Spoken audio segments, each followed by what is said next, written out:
screen got wet. I was making another video. I guess that one will be short. Anyhow, well, we got the door going. We got the wood moving, cutting it now. It's coming down. Doing a non-locality, unified field non-theory, but fact. Standing down from a little mess. Keep everybody safe. Jeremy, happy birthday, late birthday. We'll be hitting you with some love. And some more beautiful things. I'm trying to get this thing going. I still got a bunch of stuff that I have still. Gallons and gallons of it. Just send you more dough. Keep you all safe.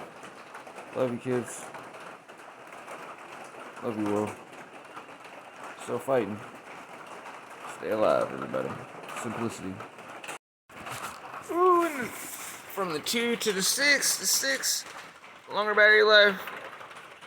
You can link two of them together, but it's waterproof. I'm gonna go and listen to music. But this guy is waterproof. I figured out. I'm gonna drop it in the ocean this morning. Shit.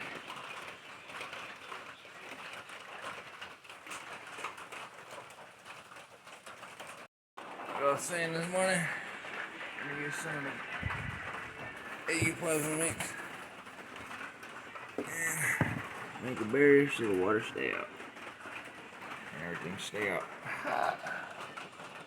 Like beautiful day in the clouds. The clouds disappeared. Like everything disappeared right on the planet. Look.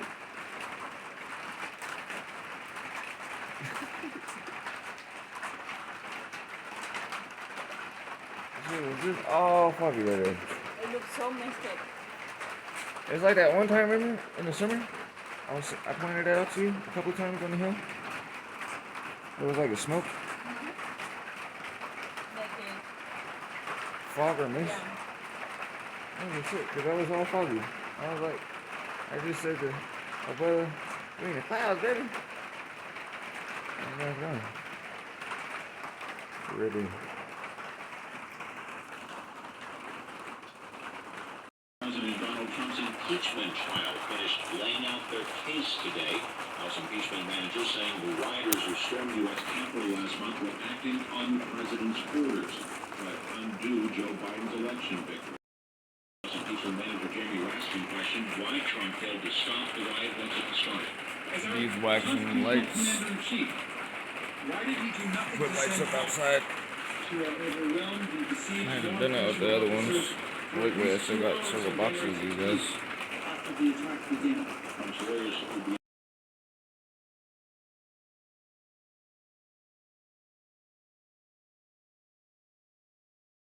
outside. 17 Republicans for great action with the conviction. Wow, the camera's good on this. Doses of the Pfizer and Moderna COVID-19 vaccines and other doses already under contract will arrive earlier than initially expected. NPR's Sydney Bucket. The United States will have enough Pfizer and Moderna vaccine doses to immunize most Americans by the end of July. President Biden announced Thursday that his administration finalized deals to purchase an additional 200 million doses from the companies. He also said that the companies had agreed to move up the delivery dates for other doses originally due by June. Now Pfizer and Moderna will have to deliver those by the end of May, Biden says. That's a known fact. That means right what he said. What about the rest of the world? That means we're now in fact have enough supply for 300 million Americans by the end of July. And if the Food and Drug Administration authorizes the Johnson & Johnson vaccine, 100 million more doses of that should be delivered by the end of June. Sydney Lufkin, NPR News. The man accused of carrying out a fatal mass shooting this week at a health center in Minnesota also allegedly set off pipe bombs inside that building. Matt Suffolk of Minnesota Public Radio reports prosecutors have filed charges against 67-year-old Gregory Ulrich. Ulrich is charged with murder, attempted murder, using explosives, and carrying a gun without a permit. Wright County Attorney Brian Leeds says Ulrich shot 5 people, 1 fatally, and set off 3 pipe bombs before surrendering. Gregory always went to Atlantic Clinic knowing that he was going to shoot up that clinic. Gregory Ulrich went to that clinic knowing that he was going to explode bombs at the clinic. Police says investigators recovered a 4-ton exploded pipe bomb inside the building. 37-year-old medical assistant Lindsay Overberry was killed in the attack and leaves behind a husband and 2 children. For NPR News, I'm Matt Sepik in Buffalo, Minnesota. Stocks gave way to between small losses and gains today. The Dow was down 7 points to 31,000. People succumbing to them waves, man. Closed up 53 points. The S&P 500 gained 6 points today. You're listening to NPR. The Interior Department officials say they're rolling back some of former President Trump's directives, giving state and local officials power to purchase blocks of land and water for conservation purposes. Acting Interior Secretary Scott De La Vega today rescinding an order from the former secretary criticized by both parties in Congress. The Trump administration had said the order would allow the government to concentrate on fulfilling goals set when conservation areas were created by filling in missing pieces rather than expanding the government's holdings. The writing continues to flow for Canada's aerospace giant Bombardier. Today, Carpenter reports the Montreal-based company has announced the end of the Learjet. Production of the Learjet will end later this year as Bombardier focuses more on the Challenger and Global aircraft lines. Bombardier says it will also cut 1,600 jobs as it consolidates its work on other aircraft and reduces costs. The announcement was made on the heels of the company reporting a nearly $340 million loss for the quarter at the end of December. CEO Eric Martel says although difficult, the cuts are absolutely necessary to rebuild the company as it navigates through the pandemic. The cuts will bring the company's international workforce to about 13,000 by the end of the year. Bombardier says it expects business aircraft revenue this year to improve during a gradual economic recovery. For NPR News, I'm Dan Carpenter in Toronto. Long-term mortgage interest rates remain at low levels for a second straight week. That's according to mortgage buyer Freddie Mac. The average 30-year fixed-rate loan is getting 2.73%. Meanwhile, the average rate on a 15-year mortgage upon the refinancing option eased to 2.19%. I'm Jack Spear, NPR News.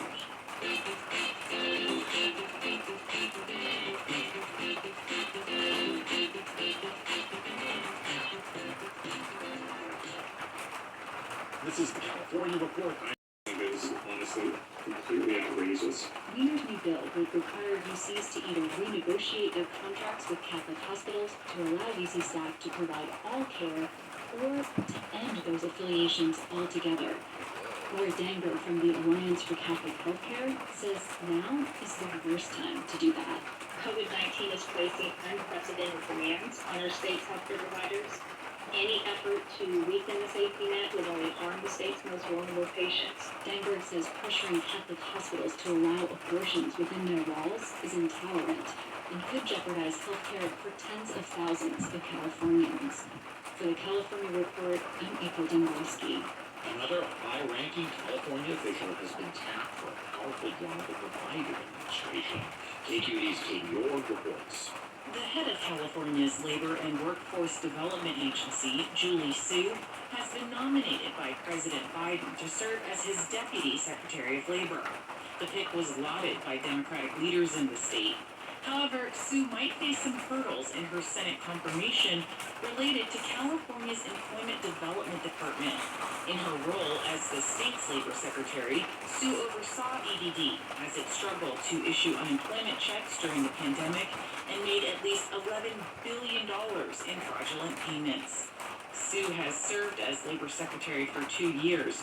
Her defenders say she inherited an outdated EDD system. For the California Report, I'm Katie Org in Sacramento. Relief for California renters is on the way as state officials figure out how to distribute billions of dollars in federal rental aid. But some tenant advocates are concerned the most vulnerable people will be left out, and they're urging cities and counties to do more. KQED's Mark Solomon reports. Since the start of the pandemic, nonprofits in Silicon Valley have helped more than 14,000 local families pay rent, buy food, and keep lights on. And a big percentage of those households don't live in places with formal leases, or are families that have moved in together to save money on rent. We know in this valley, it's not a secret that there are people who are living in very informal situations. Darcy Green is the executive director of Latinos Contra Cancer, one of about 70 nonprofits in Santa Clara County that has been helping distribute aid directly to people who need it the most, including many who are undocumented. They are renting garages, renting rooms, they are renting from someone else who is renting so that they can all help make the bill. California is rolling out a rental assistance program to help struggling renters and landlords. It will use $2.6 billion in federal relief to help pay off rent debt. But advocates like me fear that many tenants might not qualify or even know how to apply. That's because the state program relies on landlords to apply. So all of those folks who are living in informal rental situations get left out or may not view this as something for them. So this week, lawmakers in Santa Clara County approved what they're calling a hybrid approach. People with leases and landlords can still go to the state portal to apply for aid. But for people who don't, rent relief will be available for the local nonprofits that have been doing it since the pandemic began. Maya Esparza is on the San Jose City Council. I think we're able to help the most vulnerable people in our city and prevent them from actually becoming homeless. And housing advocates hope cities and counties who have the capacity will follow Santa Clara County's lead. Tommy Newman is the senior director at United Way Greater Los Angeles. There's a lot of concern that the way the state program is designed, we won't be able to reach deep into these overcrowded households and other communities where people are hanging on their fingertips. Newman says those are the very people who need rental assistance the most, and he wants Los Angeles to have more flexibility to get it to them. I think we're seeing the challenge of bringing equity to all of these programs in the pandemic as being front and center. We're seeing it in who's getting vaccinations first, and we're seeing it in who's going to benefit from this rental assistance. San Francisco, Alameda County, and other large cities in California are also faced with this choice. For the California Report, I'm Molly Solomon. Later this morning, the California Public Utilities Commission will take up an issue that's critical for people living in wildfire-prone parts of the state. The California Report's Louis Jamali has more. During wildfires, Californians depend on their phones and internet for crucial information like whether to evacuate. After PG&E shut off electricity to millions in 2019 to prevent its line from sparking fires, the state started requiring telecom companies to have 72-hour backup power for cell towers. This morning, regulators will vote on whether to require backup for landlines, too. Elizabeth Eccles is the director of the Commission's Public Advocate's Office. Technology you're using, whether you have a cell phone or a landline or both, you need to be able to use it in an emergency. It's literally a matter of life or death. Eccles says people are more reliant on landline phones and internet service now because of the pandemic. For the California Report, I'm Lily Jamali. Support for the California Report comes from Water Heaters Only, specializing in the repair. We'll have a couple of reports we want to refer to, and these reports are brutal. Just like the attack on the Capitol, they're detailing humanity's attack on our natural capital.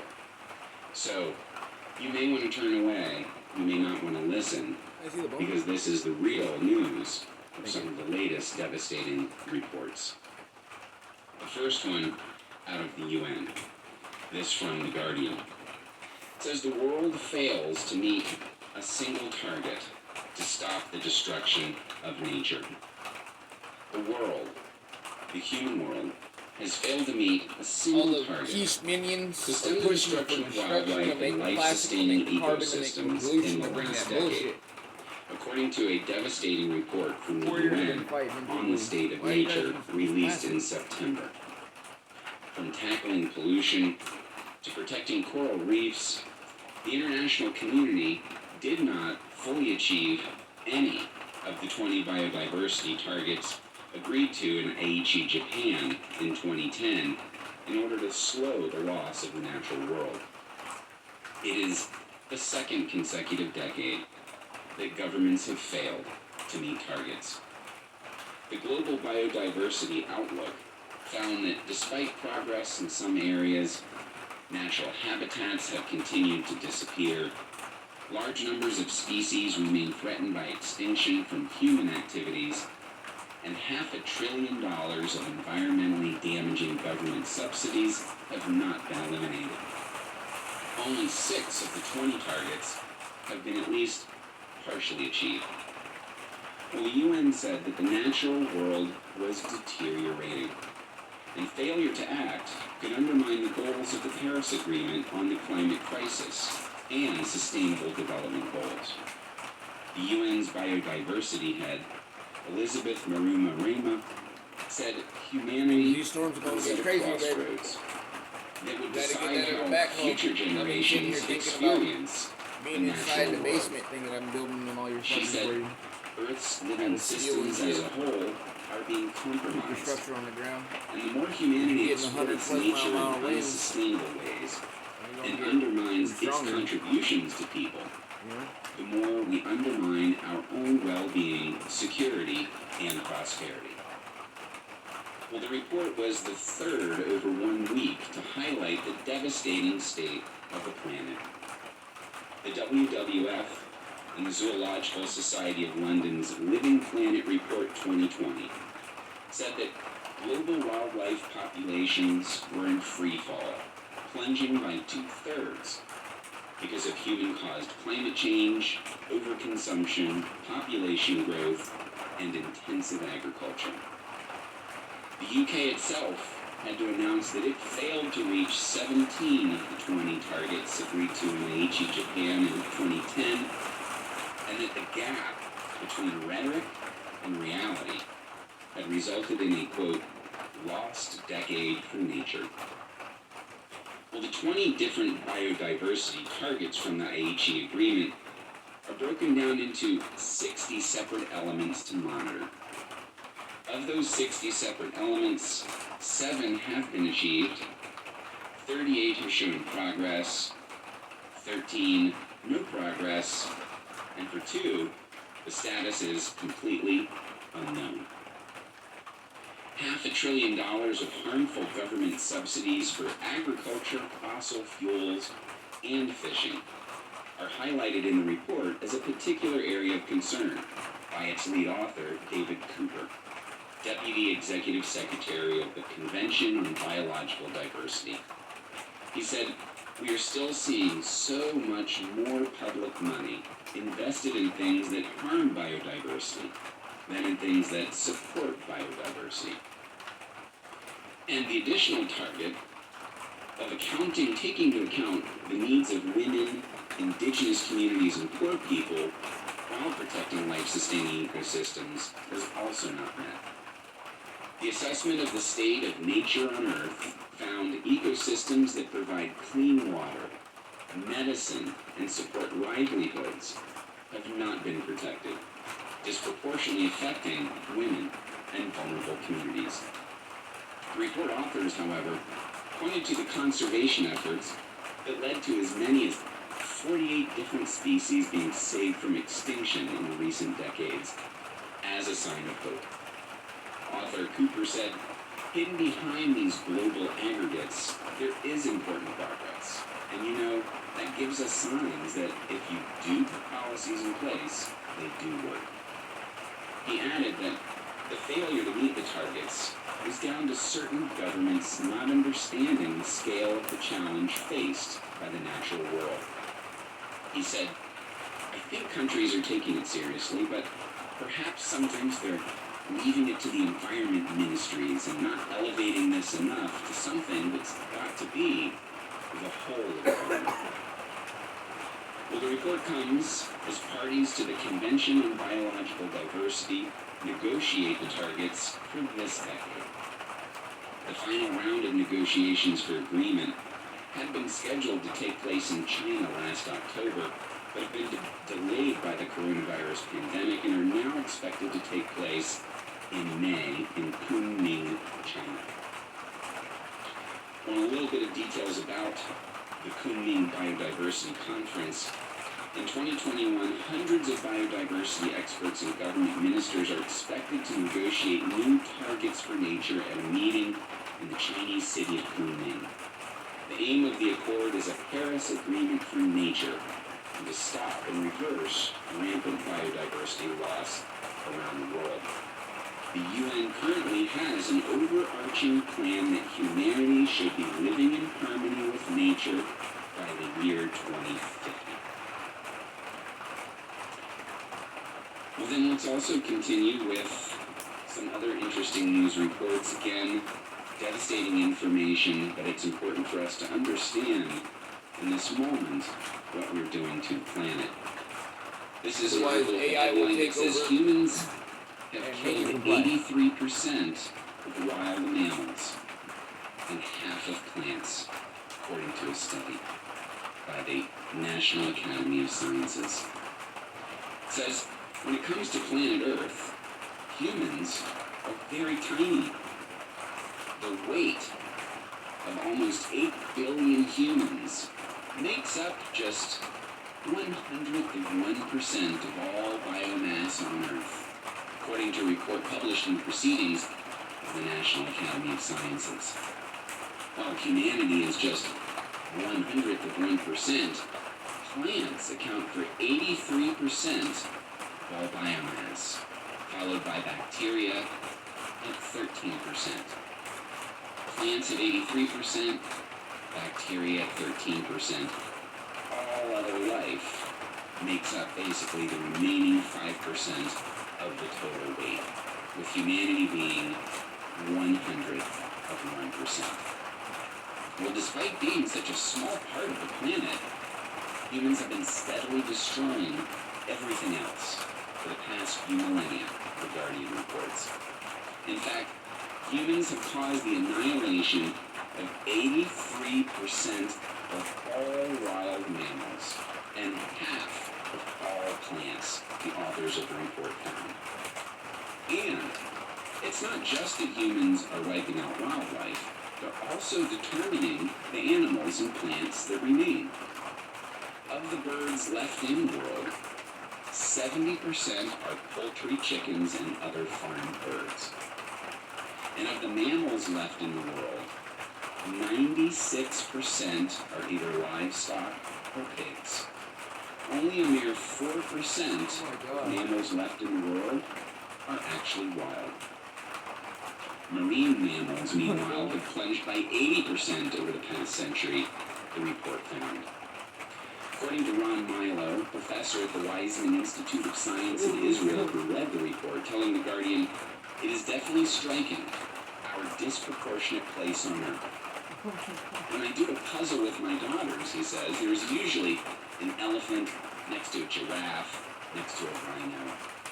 But if I was trying to give them a more realistic sense of the world, it would be a cow, next to a cow, next to a cow, and then a chicken. This staggering imbalance between domestic and wild animals is being driven by industrial farming, extraction of resources, and the expansion of human civilization, all of which destroy ecosystems, according to the report. Other studies have also documented the decline of animals and plants. For instance, scientists have recently said that the Earth is experiencing its 6th mass wave of extinction, with billions of local animal populations endangered around the world. And this decline is by no means slowing down. A study published found that if temperatures at the end of the century are 3.2 degrees Celsius higher, species across the entire animal kingdom would lose up to half of their geographical area. This study, spearheaded by Milo, however, is the first taxonomic breakdown of the mass of all organisms on Earth, according to the authors, who noted that further research and advances in technology need to be developed to refine the data. Milo told The Guardian, I would hope this gives people a perspective on the very dominant role that humanity now plays on Earth. And as an aside to the listener, where they said that if the degree temperature rise Celsius goes up to 3.2, the animal kingdom will have half the area to live on, just know that they've added up all of the commitments in the current Paris Climate Agreement, and it would get us to 3.1 degrees. So the alignment between 3.2 and the current pledges by the global community are pretty closely aligned. We're going to continue here with some more information that sounds similar but is slightly different. And this is a report that isn't just focusing on mammals and our impact, the climate impact and our environmental impact on life around us from mammals. This is a study on how we have impacted all animals, not just mammals, all animals, including fish, amphibians, lizards. And this article says here, humanity has wiped out 60% of the animal population since 1970, according to this report. The subheadline says, the huge loss is a tragedy in itself, but also threatens the survival of civilization, say the world's leading scientists. The article says humanity has wiped out 60% of mammals, birds, fish, and reptiles just since 1970, leading the world's foremost experts to warn that the annihilation of wildlife is now an emergency that threatens civilization. We are sleepwalking towards the edge of a cliff, said Mike Barrett, Executive Director of Science and Conservation at WWF, who produced this major report involving 59 scientists from across the globe. It finds that the vast and growing consumption of food and resources, climate change by the global human population is destroying the web of life, which was billions of years in the making, and upon which human society ultimately depends for clean air, water, and everything else. Executive Director of Science and Conservation Mike Barrett said, quote, if there was a 60% decline in the human population, that would be equivalent to emptying the continents of North America, South America, Africa, Europe, Cameron sensing of China, this disease that these idiots don't realize it has is going to make itself more virulent as it realizes it still has a big just being about losing the wonders of nature, desperately sad though that is. This is actually now jeopardizing the future of people. Nature is not a nice to have, it is our life support system. Said Professor Johan Rockström, a global sustainability expert at the Potsdam Institute for Climate Impact Research in Germany. He says we are rapidly running out of time. Only by addressing both ecosystems and the climate do we stand a chance of safeguarding a stable planet for humanity's future on Earth. While many scientists believe the world has begun a sixth mass extinction, the first to be caused by a species, Homo sapiens. Other recent analyses have revealed that humankind has destroyed 83% of all mammals and half of all plants since the dawn of civilization. And that even if the destruction were to end now, it would take 5 to 7 million years for the natural world to recover. Well, the Living Planet Index, produced for WWF by the Zoological Society of London, uses data from more than 4,000 species representing more than 16,000 separate populations of mammals, birds, fish, reptiles, and amphibians to track the decline of wildlife. And they said between 1970 and 2014, the latest data available, populations fell by an average of 60%. 4 years ago, the average decline was 52%. The shocking truth, said Barrett, is that the wildlife crash is continuing unabated. He said nature contributes to human well-being, culturally and spiritually, as well as through the critical production of food, clean water, and energy, and through regulating the Earth's climate, its pollution, its pollination, and floods. The Living Planet report clearly demonstrates that human activities are destroying nature at an unacceptable rate, threatening the well-being of current and future generations. The worst affected region is South and Central America, which has seen an 89% drop in vertebrate populations, largely driven by the felling of vast areas of wildlife-rich forests.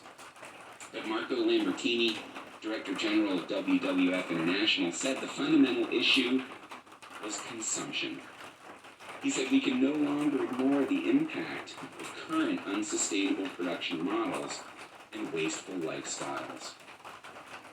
And KVMR listeners, I want to leave you at the end of this article with this compelling quote by Tanya Steele, Chief Executive at WWF.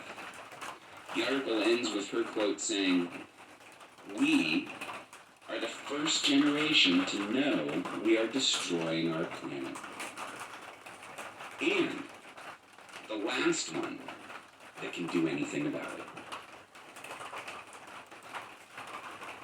So that's some of the information on reports. They're valuable to know. We're teaching our The kids state that of we're the strapped in emergency our that house. science is conveying to Pandemic. us as fellow Consume, humans. consume, gotta keep the economy going. In order to also shine some positive light on ways to try and tackle this crisis, I do want to make sure that I report on some of the political changes here with the recent election and administrative changes in the White House and in the federal government. So this is an article talking about Joe Biden and how, just as the person was quoted in the article a minute ago, there seems to be a whole-of-government approach being taken now to deal with this issue.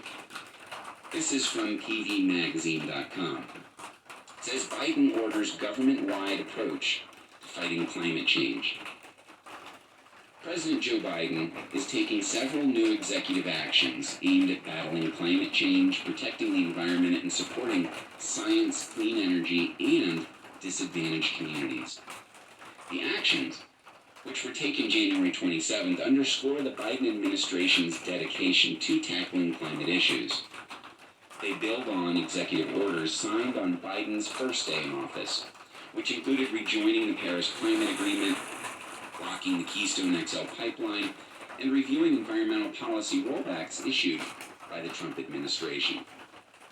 The actions also help advance Biden's goals to achieve a carbon pollution-free power sector by 2030 What about and that a net dumbass zero building thing economy they by changed where you 2050. don't gotta build Well, to these code or are the second enough water and so of forth. They executive changed in orders signed Texas by Biden. and New Orleans. According to a fact sheet, the executive orders call on federal agencies to lead by Fucked up example foundation.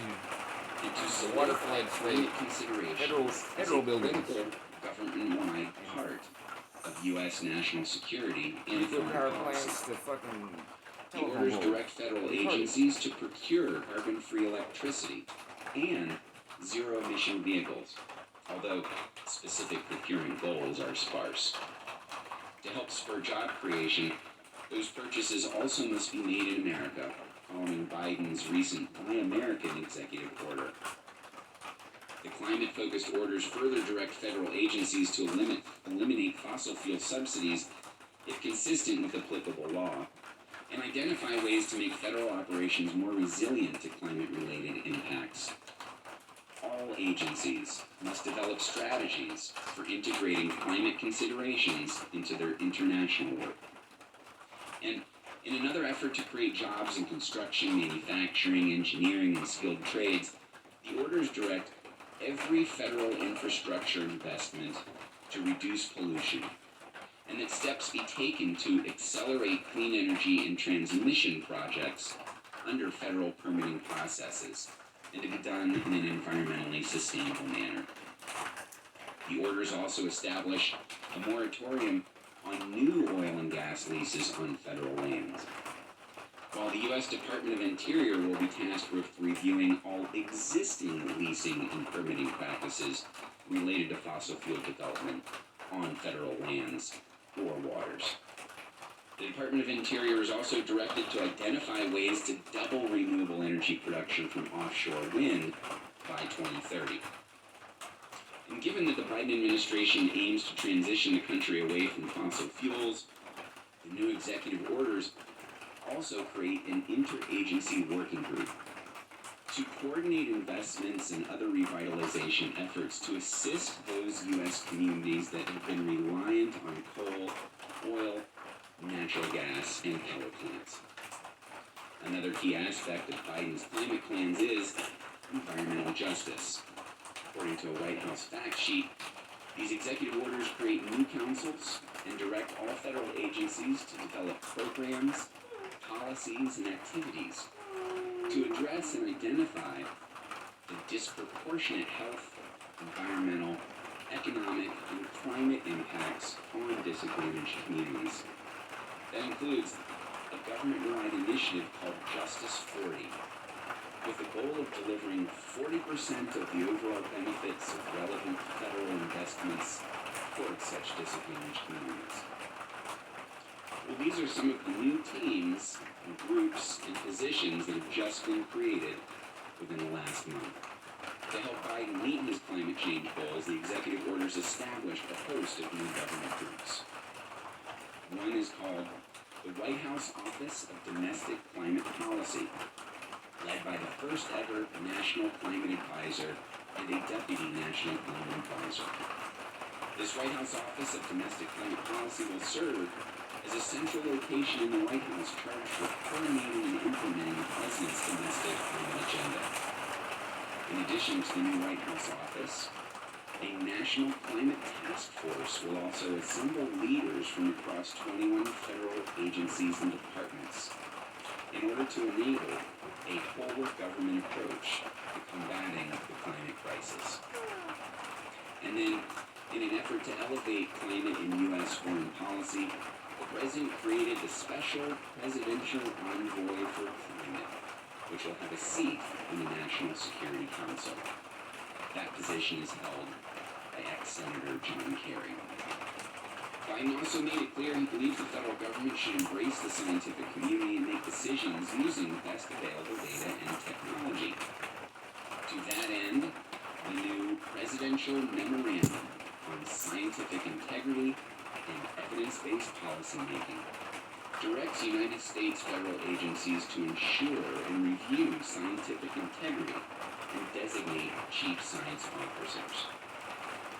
Lastly, the executive orders also reestablish the President's Council of Advisors on Science and Technology, which will be co-chaired by the President's Science Advisor and will advise Biden on climate-related policies. As far as specific people nominated to help the federal government, Biden selected former Michigan Governor Jennifer Granholm to lead the U.S. Department of Energy as Energy Secretary, and then nominated former EPA Chief Administrator Gina McCarthy to be the new domestic climate czar, mirroring John Kerry's efforts on the international stage. It says here that these two selections elevate two women with strong Democratic Party credentials and records on combating climate change to play key roles in enacting the President-elect's climate change agenda. Granholm has deep roots in the state at the heart of the U.S. auto industry, having served as Michigan Attorney General for one term from 1999 to 2003, followed by two terms as Michigan Governor from 2003 to 2011. She worked with then Vice President Biden on the Obama administration's auto industry bailout plan and the post-2008 recession stimulus package that boosted U.S. automakers' electric vehicle and battery technology development. Granholm was a professor at the University of California at Berkeley at the time of her nomination, and she had not been on a short list of three former Energy Department officials seen as likely picks for the Energy Secretary role, including former Energy Secretary under President Barack Obama. Granholm's close relationship to Biden, her work with Michigan auto industry executives and unions, and her understanding of the full opportunities of the clean energy transition will suit her well in leading an agency that will be at the center of the Biden administration's ambitious goals. Whereas Gina McCarthy is going to become the domestic climate czar. McCarthy, an ex-EPA administrator under Obama, was the head of the environmental group, the Natural Resources Defense Council, at the time of her selection. And during the Obama administration, McCarthy's EPA toughened auto emission standards and laid out methane regulations for the oil and gas industry. McCarthy also helped steer the creation of the Clean Power Plan, which established emissions limits on power plants. All of those regulations were upended in some form during the Trump administration. McCarthy's new role as domestic climate czar is geared to enable the incoming administration's goal to take a systematic approach to climate policies across the entire government to more holistically address the issue. Biden has promised to go further than the Obama administration on environmental and climate regulations. McCarthy will be tasked with helping fulfill that pledge after 4 years in which the Trump administration undid much of her legacy. And despite the Trump administration's replacement of the Clean Power Plan with the less restrictive Affordable Clean Energy rule, coal generators have continued to close down in recent years as renewables proliferate. Biden campaigned on a target of 100% clean energy by 2035, a goal that makes this new domestic climate coordinator position one to watch. That's this week's climate report. We hope that you'll be back for the fourth Thursday on February 25th at 6:30 p.m. following KVMR's Evening News. Stay tuned for great public affairs programming here on KVMR FM.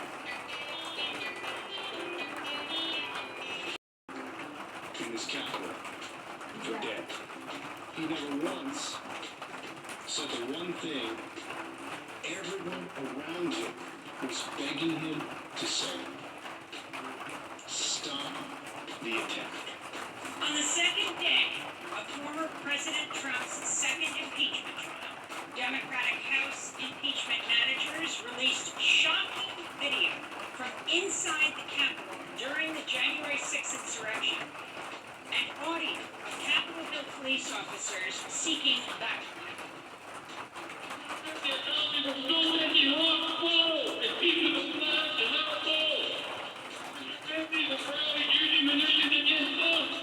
In this new security video, you can see the mob attacking officers with a crutch, a hockey stick, a bullhorn, and a Trump flag. We'll speak with the nation's John Nichols, then to India, where farm workers continue to protest new agricultural laws, and authorities raided the offices of progressive news site NewsClick, which was closely covering the historic uprising. We'll speak with the legendary Indian journalist P. Saina, founder of the People's Archive of Rural India. Condemnation seems to me too deep a word to apply to the events of the last 40 hours. A shameless attempt on the intimidation of the journalists and journalism of NewsClick. All that and more coming up.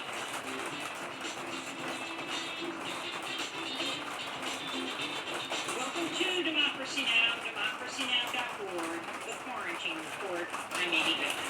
Democratic House impeachment managers have released shocking video never seen before from inside the Capitol during the January 6th insurrection, showing lawmakers as well as Vice President Mike Pence scrambling to evacuate as violent Trump supporters were just yards away. Democrats described Trump as the insider-in-chief and said he was, quote, singularly responsible for inciting his supporters by spreading the big lie that the election was stolen. This is House impeachment manager Stacey Plaskett of the Virgin Islands speaking at the Senate trial. Donald Trump, over many months, cultivated violence, praised it, and then when he saw the violence his supporters were capable of, he channeled it to this big, wild, historic event. He organized January 6th with the same people that had just organized a rally resulting in substantial violence and made absolutely sure this time these violent rally-goers wouldn't just remain in place. He made sure that those violent people would literally march right here to our steps. House impeachment managers also revealed that on January 6th, Trump sent out a tweet attacking Vice President Pence minutes after Senator Tommy Tuberville of Alabama told the president on the phone that Pence had been evacuated from the Capitol due to the riots. Democrats also revealed protest organizers did not initially have a permit to march from their rally site on January 6th, but the White House intervene to make sure people could march to the Capitol. We'll have more on the impeachment trial after headlines and speak with journalist John Nichols. In Georgia, the district attorney of Fulton County has opened a criminal investigation into Donald Trump's, quote, attempts to influence the administration of the 2020 Georgia general election. District Attorney Fannie Willis has asked state authorities to preserve all records tied to the effort to overturn Joe Biden's victory in Georgia. On January 2nd, Trump asked Georgia's Secretary of State, the Republican, Brad Raffensperger, to, quote, find 11,780 votes, the exact number of votes he needed to win. In another call, Trump urged an investigator in Raffensperger's office to, quote, find the fraud. Georgia Secretary of State's office has launched its own probe into Trump's calls to state officials. The Biden administration's announced plans to partner with New York and Texas to build 5 new large COVID-19 vaccination sites in communities of color hit hardest by the pandemic. Dr. Marcella Nunes-Smith is chair of Biden's COVID-19 Equity Task Force.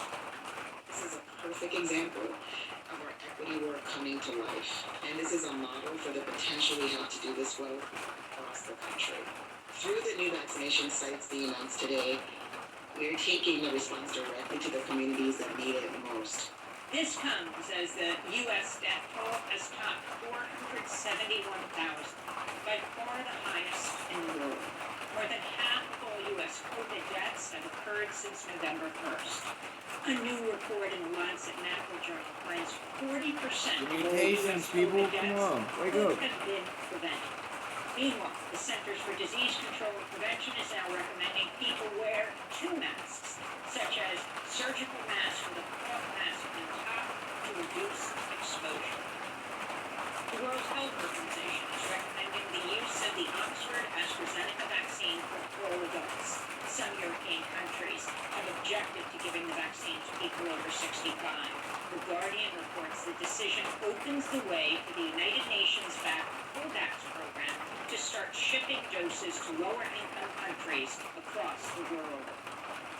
Saudi women's rights activist Lujain al-Hathloul has been released after being locked up for nearly 3 years in a Saudi prison. Her sister posted a photo of her Wednesday with a caption reading, Lujain Hathloul at home after 1,001 days in prison. Under the terms of her release, Lujain al-Hathloul is barred from leaving Saudi Arabia and prohibited from discussing her time in prison, where she was reportedly subjected to electric shock, waterboarding, flogging, and sexual assault. Lujain al-Hathloul was arrested May 2018 after leading a movement to lift the ban on women drivers and overhaul the male guardianship system in Saudi Arabia. President Biden spoke with Chinese President Xi Jinping on Wednesday for the first time since taking office. The call came on the same day Biden visited the Pentagon, which has just launched a new military task force focused on China. We need to take on the dangers and opportunities of emerging technologies, enhance our capabilities in cyberspace, ensure that we are positioned to lead a new era of competition from the deep sea to outer space. And we need to meet the growing challenges and keep peace and defend our interests in the Indo-Pacific and globally. Earlier this week, China criticized the Biden administration for deploying 2 aircraft carriers to the disputed South China Sea to carry out military drills. With that plasma and show you. Protests are continuing in Burma for a 6th straight day to condemn the military coup that ousted Burma's civilian leadership, including Aung San Suu Kyi. This comes as Burma's military junta has unveiled plans for a sweeping cybersecurity law and a move to crack down on free speech online. On Wednesday, President Biden imposed sanctions on Burma's military leaders. The military must relinquish power it seized and demonstrate respect for the will of the people of Burma, as expressed in the November 8th election. In news from Tel Aviv, the Israeli cabinet has approved a nearly $3 billion arms deal with the United States to buy F-35 and F-16 warplanes, Chinook helicopters, refueling planes, and thousands of bombs and advanced armaments. Meanwhile, in the West Bank, Israeli forces have demolished the Palestinian Bedouin village of Kiryat Al for a third time this month. On Monday, Israel confiscated 9 tents that housed 61 people, including 33 children. Israel also demolished 5 livestock enclosures. Palestinian activist Abdullah Abu Rama condemned Israel's demolition policy. Has been completely raised in complete demolition for a clear purpose to evict the residents and dislocate them from the lands that are fertile, vast, special, which is our future and the future of the residents here. In media news, a columnist with the Guardian newspaper says he was fired after writing a sarcastic tweet criticizing U.S. military aid to Israel. Nathan Robinson, who edits the journal Current Affairs, had written for the Guardian since 2017, but his column was discontinued after the editor-in-chief of the Guardian, U.S., criticized a Twitter post of Robinson's that mockingly claimed all U.S. spending bills must include money to buying weapons for Israel. The Guardian has denied Robinson was fired, saying it regularly reviews its lineup of columnists. The U.S. on average gives Israel $3.8 billion in military aid every year, larger than any other country. Immigrant rights advocates are criticizing the Biden administration after it announced plans to continue to turn away asylum applicants at the U.S.-Mexico border, keeping in place, at least for now, a policy implemented by President Trump. White House Press Secretary Jen Psaki spoke Wednesday. Pandemic and the fact that we have not had the time as an administration to put in place a humane, comprehensive process for processing individuals who are coming to the border. Now is not the time to come, and the vast majority of people will be turned away. Asylum processes at the border will not occur immediately. It will take time to implement. In Haiti, police fired tear gas at protesters and attacked journalists as thousands of patients took to the streets again Wednesday to demand President Jovenel Moïse leave office, accusing him of illegally extending his term. Women have asked any initiative taken by Haitian President Jovenel Moïse to stay in power after February 7th is a coup. That is why Jovenel Moïse has to face the fury of the people. The people will respond personally. Please stay. Protesters also criticized the U.S. ambassador to Haiti after the Biden administration sided with Moïse's claim that he can serve for another year. Protesters say the head of the Haitian Supreme Court should serve as a transitional president until elections are held. But earlier this week, Moïse forced the retirement of 3 Supreme Court judges who were next in line of succession. In news from Honduras, Amnesty International is calling for an investigation into the death of 26-year-old nursing student Kayla Martinez. She died in police custody Saturday night after being arrested for breaking a COVID-19 curfew. Police claim she died by suicide, but federal authorities are now investigating her death as well. The Associated Press reports federal prosecutors have requested 7 police officers be turned over to investigators. In labor news, Amazon workers in Alabama are continuing to vote on whether to become the first unionized Amazon warehouse in the United States. The Intercept's reporting Amazon is paying a consultant with ties to the Koch brothers $3,200 a day to thwart the unionization drive. The consultant, Russell Brown, is the president of the Koch-backed Center for Independent Employees and the head of RWP Labor, which claims it helps companies with, quote, maintaining a union-free workplace, unquote. Amazon is headed by Jeff Bezos, one of the world's 2 richest men. Anti-nuclear activist Claire Brady reported to prison Wednesday. In 2018, she and 6 other Plowshares activists broke into the Kings Bay Naval Submarine Base in Georgia to protest the U.S. nuclear weapons programs. Brady was sentenced to a year in prison. 4 of her co-defendants are also locked up: Father Steve Kelly, Carmen Trotta, Patrick O'Neill, and Martha Hennessy, the granddaughter of Dorothy Day. And President Biden's nominee to head the Office of Management and Budget, Neera Tanden, faced intense questioning Wednesday over her past comments attacking progressives, as well as her ties to big business. Tanden has served as president of the Center for American Progress since 2011. This is Senator Bernie Sanders, chair of the Senate Budget Committee. Financial vote against Republicans or vicious attacks made against progressives, people who I have worked with, me personally. Can you reflect a little bit about some of your decisions and the personal statements that you've made in recent years? Yes, Senator, I really appreciate that question, and I recognize that my language and my expressions on social media, cause hurt to people, and I feel badly about that.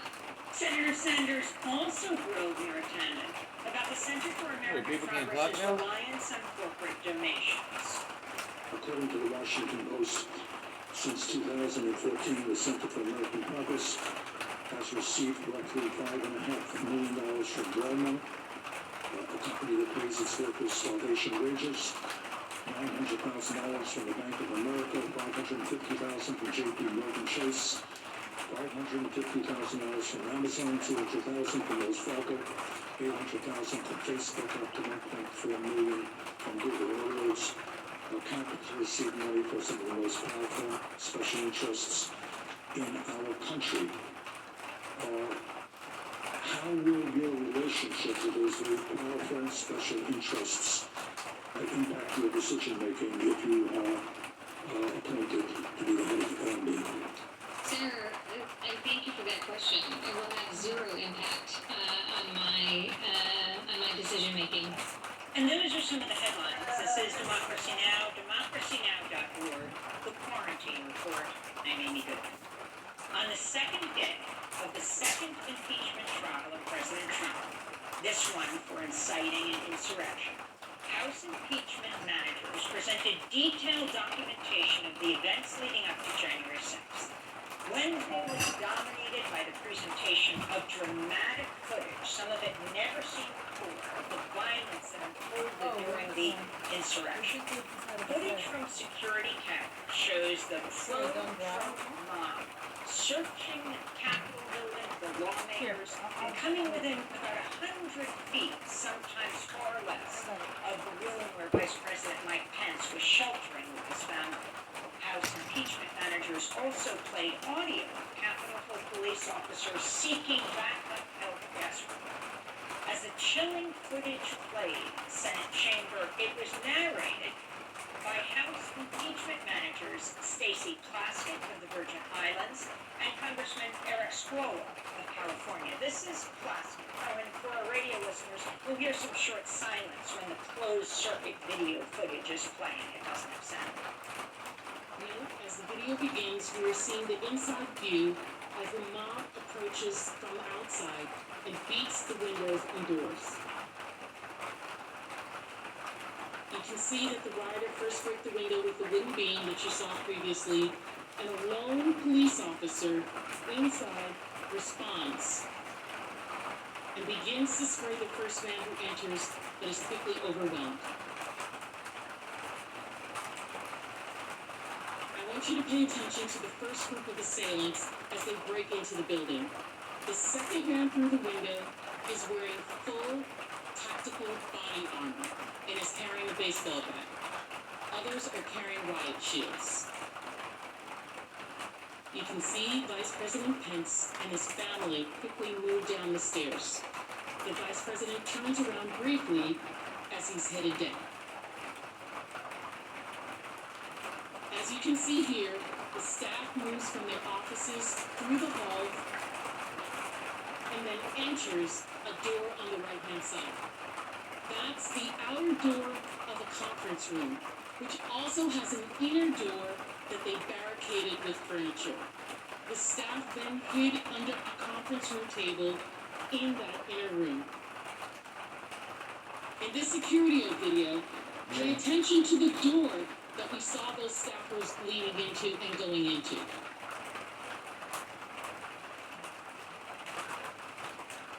One of the riders you can see is throwing his body against the door 3 times until he breaks open that outer door. Luckily, when faced with the inner door, he moves on. This security video shows Ashley Babbitt, followed by others in the mob, turning the corner toward the House lobby doors where the members were leaving. In this security footage video, you can can see them exiting. Many members are still wearing their gas masks. They walk just feet away from where Capitol Police are holding an insurrectionist at gunpoint. Just minutes earlier, that insurrectionist had tried to open the Country gallery should have door those gas masks. and thankfully was stopped There'd be no by the COVID. tactical team. This security video from 2:56 p.m. shows the mob in the House of Representatives wing on the second floor of the Capitol. Insurrectionists who are still inside the building are fighting with the police, who are overwhelmed and trying to get them out. In this security video, you can see how the Capitol Police created a line and blocked the hallway with their bodies to prevent rioters at the end of the hall from reaching you and your staff.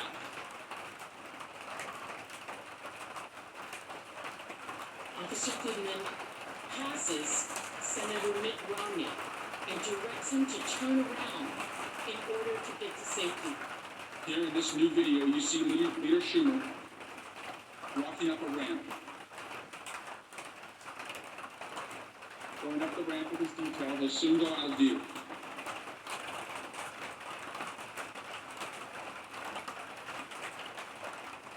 Seconds later, they return and run back down the hallway, and officers immediately shut the door and use their bodies to keep them safe. So let's focus now on the attack and what it was like for the officers defending the Capitol that day. And again, I want to warn you that the following audio and videos are graphic and all unsettling. But it's important that we There's people understand that are fucked up for the life. extent of what occurred. Here's an audio recording from the radio traffic of the D.C. Metropolitan Police Department describing the violence.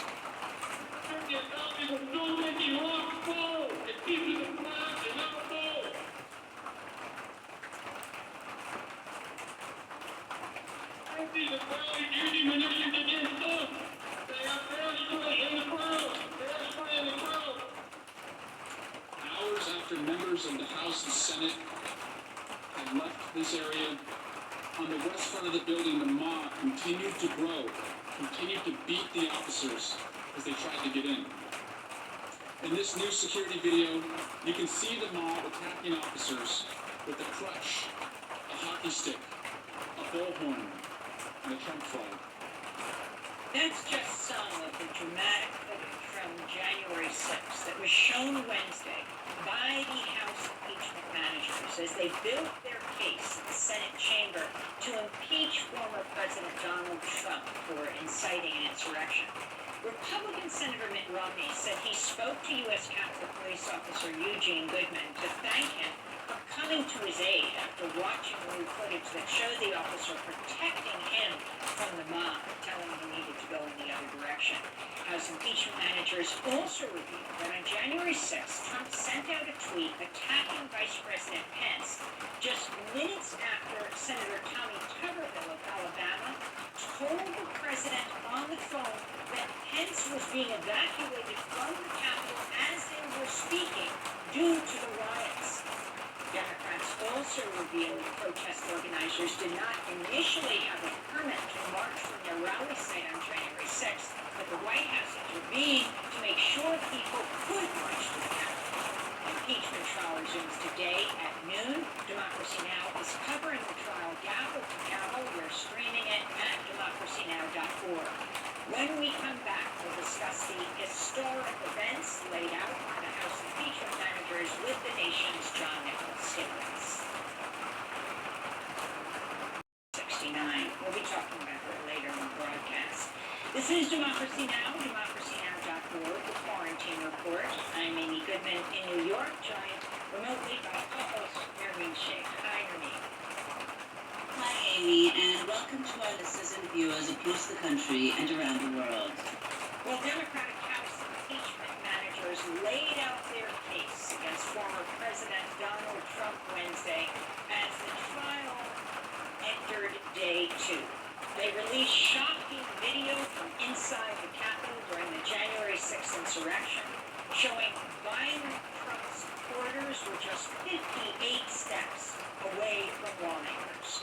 Democrats outlined how Trump spent months inciting his supporters by spreading the big lie that the election was stolen. This is the lead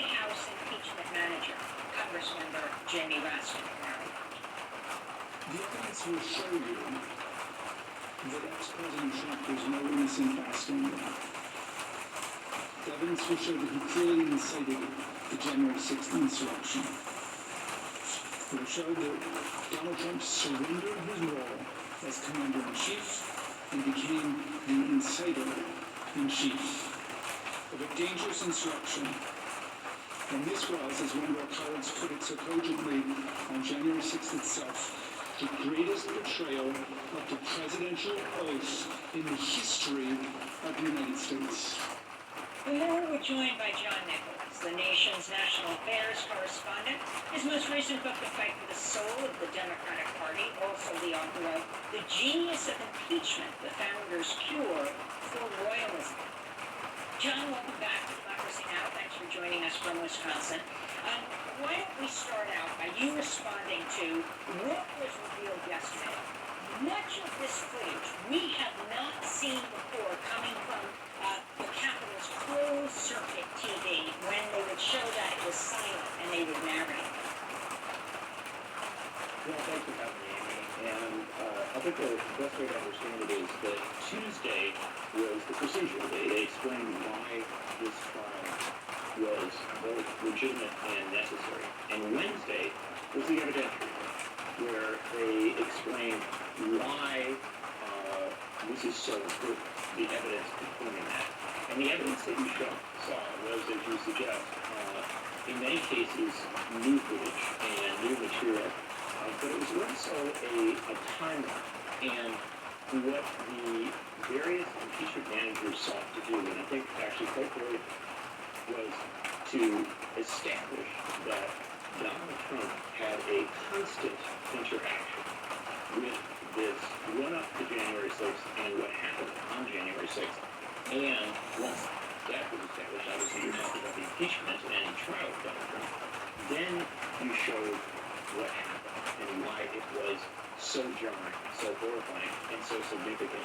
In effect, what they're saying to the jurors, and the senators are 100 jurors, is A, this trial should be occurring.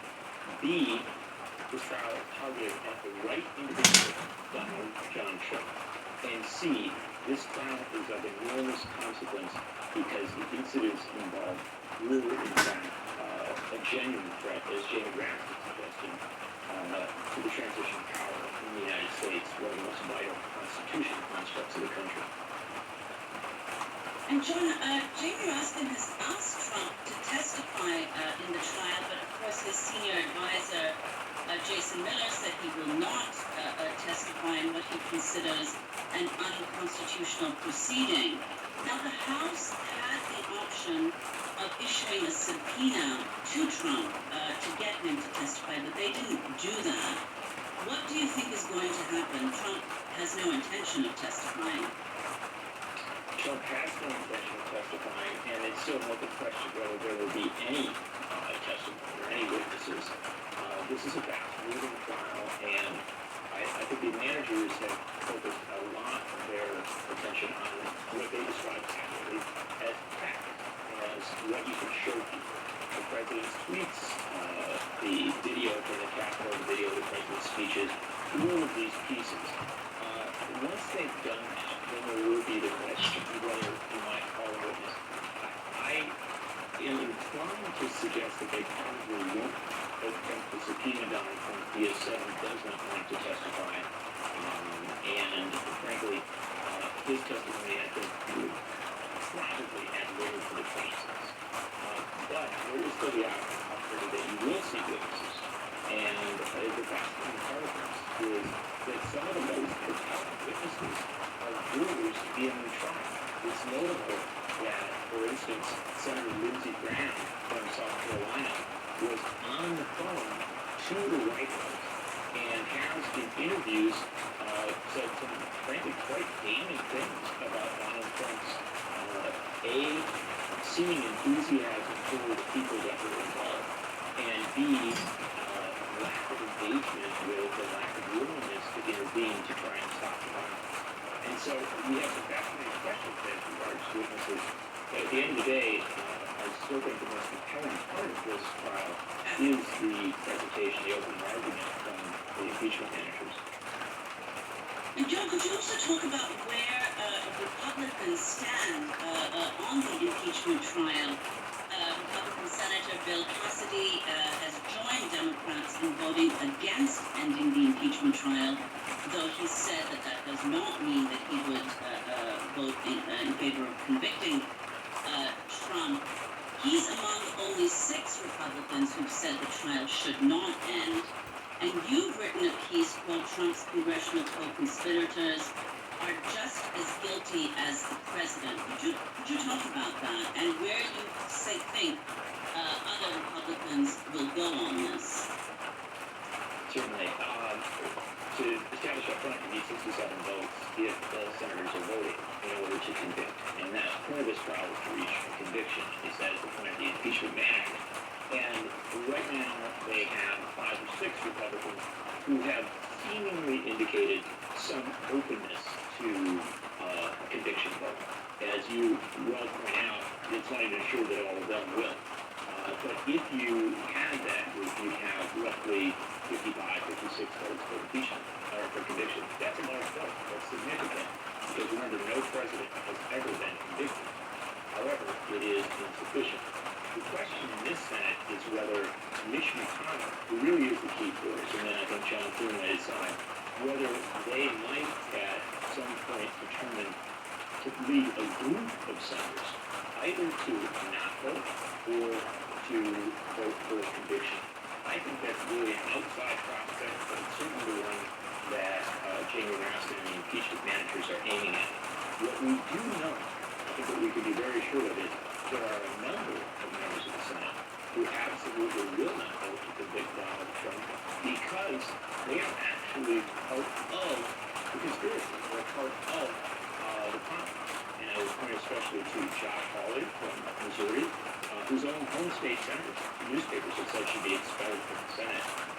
Ted Cruz from Texas, whose own home state newspapers have said should resign, both because of their actions on January 6th.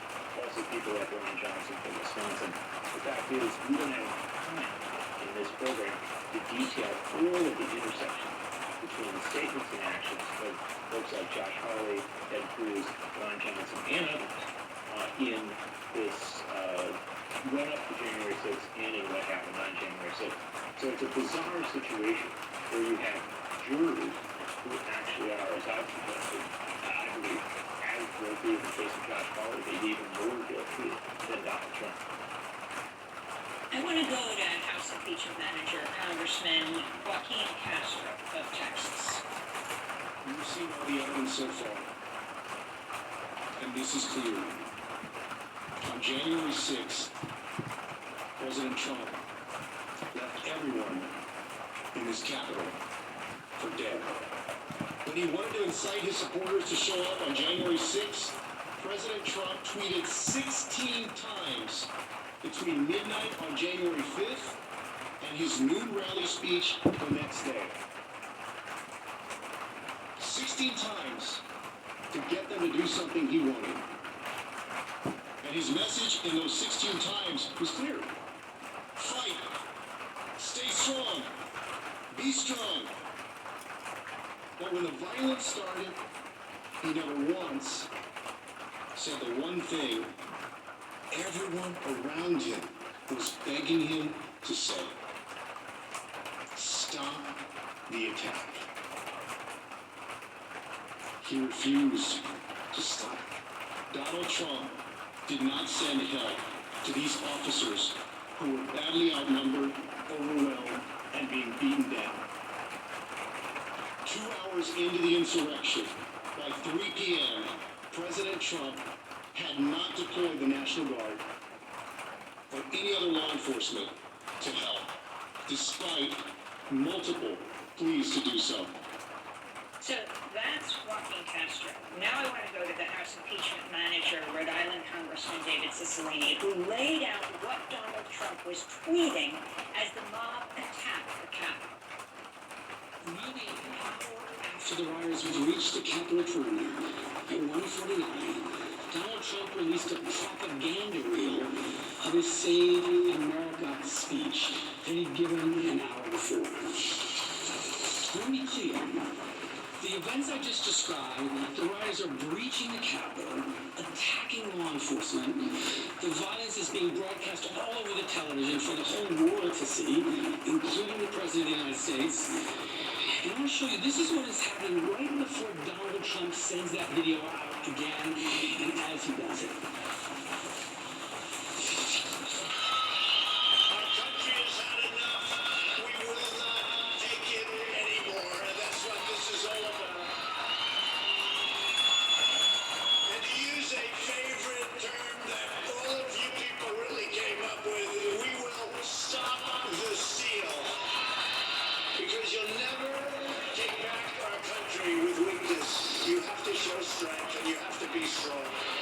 So, John Nichols, this is absolutely key. It's this contemporaneous showing the times of what President Trump was doing and what the mob was doing since he was watching it on TV, and apparently getting repeated calls from Republicans pleading with him to do something. The news we had earlier of Senator Tuberville admitting that Trump called him, and he said to him, "I can't talk right now," Tuberville said. Pence has just been evacuated because of the rioters, and it was after that that Trump attacked Pence once again in a tweet. And then you see, of course, the rioters both inside and outside saying, hang Mike Pence, actually setting up a noose. This issue, after the speech, because some of these senators will say, Trump has a right to say fight like hell, and that doesn't mean that he meant that people should be violent. But it's as this was all happening, explain the significance of revving them up and telling them he loved them and they were patriots, as he learned how many police officers were down or being attacked. Sure, you're going right to the heart of the matter there, Amy, because in this prosecution of Donald Trump, obviously there are two core arguments. One is that Donald Trump set this thing up, that he called it into being. But a second argument, which I think will get more and more attention as the days go on, is his dereliction of duty once things occur. Remember, he is the commander-in-chief of the United States. He is the most important person, right? This is the President of the United States certainly knows what's going on in Washington. And he is getting direct appeals, as well as appeals to his aides, saying something horrible is happening. Just blocks away from you. You have the ability to intervene. You have the ability to call for your supporters, your allies, to stand down, but also to call for additional help for those who are out of Capitol. And instead of that, what we see is evidence that Donald Trump is fascinated by, even perhaps in some reports, excited by what's happening at the Capitol, and B, not exercising, not acting in the manner that a president would be expected to do in such a circumstance. That goes to the heart of why you would impeach and try and convict a president. And it's one of the reasons why I suggest to you that this is the most important impeachment trial in American history. And the reason for that is that it goes to the heart of why the impeachment power was created in 1787. It is to hold presidents to account when they act in a manner that might be that of a monarch or a king, when they take actions to perpetuate their own power that are dangerous to the republic. And here, by putting together the images of the violence, as well as all of the evidence of Donald Trump's enthusiasm for the protests on January 6th and his failure to respond to them, we sort of tie all the threads together for a classic and frankly, I think difficult to argue with both thorough conviction of a president who has violated his oath of office.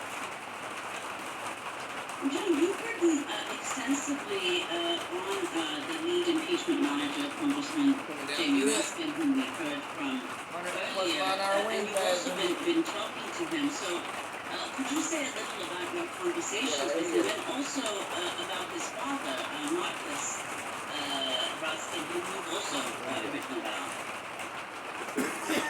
Jamie Raskin is a remarkable figure in and of himself, and I think certainly his speech at the close of Tuesday's presentation, where he spoke about his personal experience, was so powerful that my sense is it will go down in history as one of the great speeches, not merely in an impeachment trial, but frankly in the history of Congress.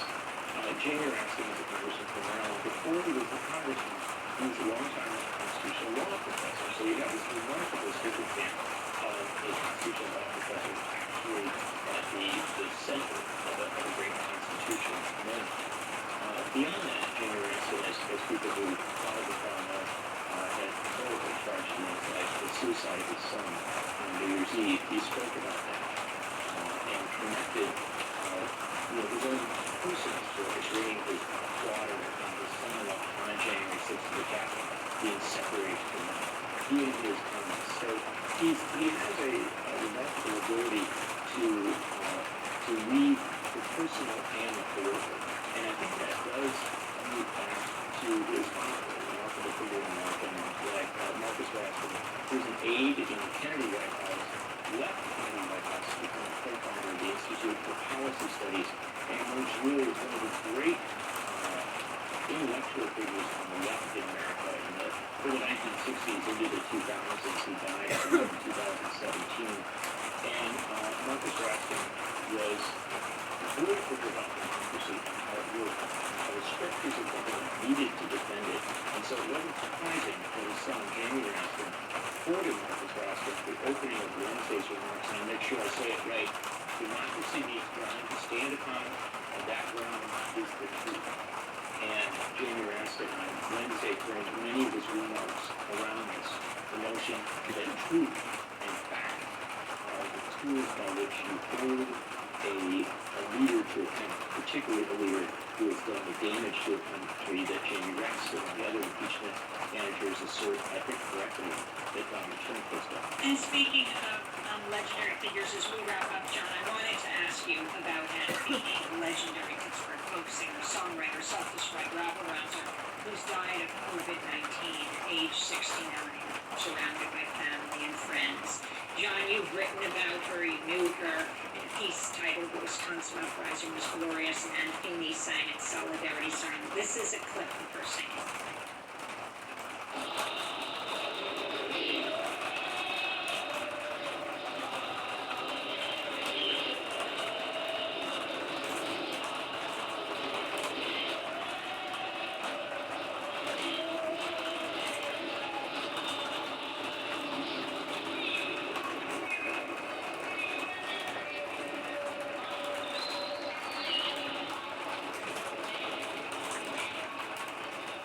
What we are listening to and watching is Ann Feeney singing in the Wisconsin State Capitol building during the Wisconsin Uprising 10 years ago. John, we just have about 30 seconds if you could talk about the significance of Ann Feeney's life music. I think it was summed up in that the Wisconsin Uprising began 10 years ago today, on February 11, 2011. You were there for much of it, and Ann Feeney, who was the great, passionate labor songwriter, came as quickly as she could to be there at the Capitol to lead the crowds in singing what really was the theme song of that uprising, Solidarity Forever.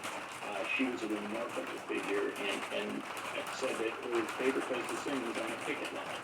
And I'll just remind you that two great figures from the Wisconsin Uprising, Ann Feeney and Karen Lewis, the head of the Chicago Teachers Union, both passed away in the last few days. And we remember them because the Wisconsin Uprising saw so much brilliant solidarity. And I think both Ann and Karen really embodied this. And people can go to our website, democracynow.org, to see our interviews with Karen Lewis, the late, great head of the Chicago Teachers Union. John Nichols, thanks so much for being with us, the nation's national affairs correspondent, host of the podcast Next Level. And next up for us, we go to India. Farm workers continue to protest new agricultural laws, and authorities have raided the offices of the progressive news site Newsclick. Stay with us. Minister Narendra Modi repealed 3 highly contested agricultural laws. Farm workers say the laws, which seek to deregulate markets and allow large corporations to set prices, threaten their livelihoods. On Saturday, tractors, trucks, and tents blocked traffic around India for several hours with 4-hour railway blockades. blockade is planned for next week as protests show no signs that it's slowing down. On January 26th, India's Republic Day, a protest in Delhi turned deadly after some people broke off from the main action and breached the historic Red Fort complex. One person was killed, hundreds injured. Last week, farmers held a vigil on the border of New Delhi for the deceased. The Abilities Channel Vigil has a tribute to all those who lost their lives in this farmers' movement. We are also protesting against barricading and criminal supporters and for solidarity with journalists who were arrested by the police. We are fighting for everyone and demanding for the Narendra Modi government to listen to us. Dozens have died since the start of the protests. Many deaths were caused by the harsh winter as tens of thousands of farmers have camped out in the cold on the outskirts of New Delhi and other parts of India. The UN and rights groups are calling for Indian authorities to respect the right to peaceful assembly and stop its crackdown on protesters, including internet shutdowns and censoring critics.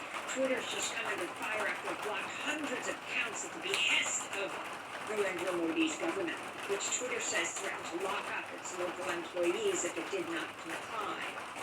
Meanwhile, earlier this week, authorities raided the offices of progressive news site Newsclip, which has been closely covering the historic farm workers' uprising. For more democracy there, right? Welcome back, Pisana, award-winning Indian journalist, founder of People's Archive of Rural India, Pipar. His latest published in the wire is Rich Farmers, Global Plots, and Local Stupidity. Pisana, thanks so much for joining us. If you can talk about the crackdown on the very media that's giving voice to the mass epic protests around India right now. Well, it's been on interrogations, detaining people. I think it's been on for more than 50 hours. The raids conducted on Newsclip, which is you described as a progressive media organization, an independent media organization, non-corporate, this is now being done by the enforcement director, which is not police, but bringing in economic offenses, charges which they haven't made public, but plunged in the journals of the ruling fraternity. And no one has explicitly said what the charge is, but laptops, servers, laptops, hard disks, phones have been confiscated, and at least 5 people are without their phones or their laptops, which have been taken away, I think. But the main idea of doing this is to send a warning and a message to the rest of the independent media, okay? And to say that you guys are on the move. And that we are going to practice this way because, yeah, it might amount to nothing in the courts, it may be thrown out, but it's going to malign your reputation in public. So I call you a money launderer or something like that. None of that is going to stand up in court. But remember that they are backed by the greatest closed army in the world, payroll close of the ruling government. So, which, like last time, there was a video which, after a great delay, YouTube and Twitter took down, which named 10 independent media groups, including the People's Archive, as having been extremely dangerous people who should be jailed immediately, failing which the maker of the video feared for his life. Okay? So you've got the pressure from the government and you've got the silence and connivance of the corporate media. Independent media is having it as hard as it gets. Susanna, could you talk about the mainstream media? You pointed out mainstream media's coverage, which you've been critical of, and you've also said the mainstream media is a strange term for news outlets that systematically exclude 70% of the population, as it does in India. Talk about how the mainstream media has been covering these historic protests. Well, the newspapers are slightly more sophisticated than the channels. The channels are screamers and they do pretty much what, I mean, some of them can make Fox News look proper. But this is a completely hostile corporate media, completely with the government. You can look at the editorials on the latest budget of the government. One of the more liberal, supposedly pro-African newspapers says this is a historic budget to take it. It's a terrible budget. But even, even at the best of times, coverage of rural India farmers is about rural India as a whole, regular farmers, is 0.67% of the front page in an average today in any Indian national page.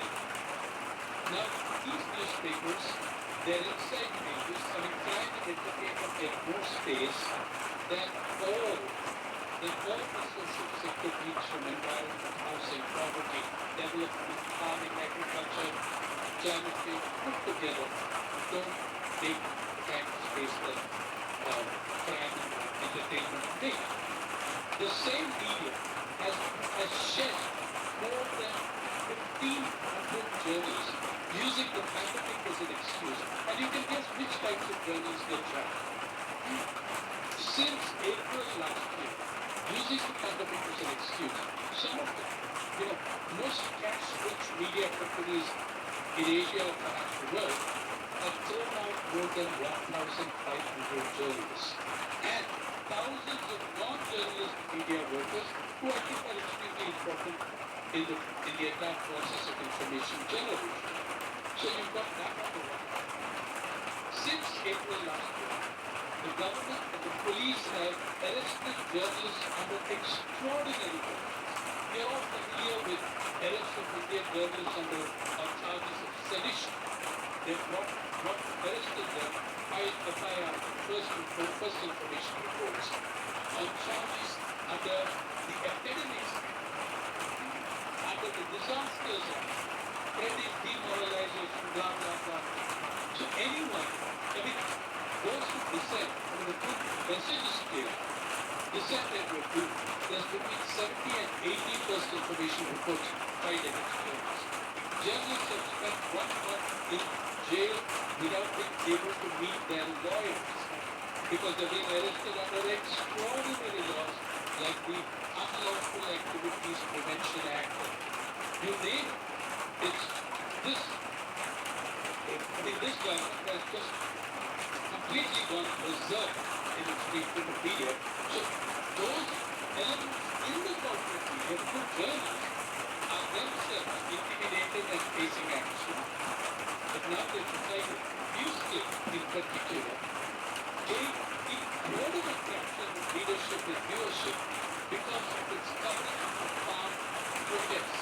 Now, I know from our own experience with the People's Archive of Journalism, our numbers have doubled and tripled because we cover farmers. We've done more than 50 stories on just the protest in Delhi and surrounding areas since November.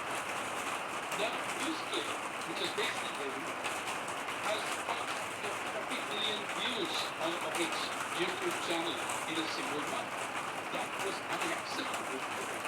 It was since the corporate media are not giving them any information, those who need something are going.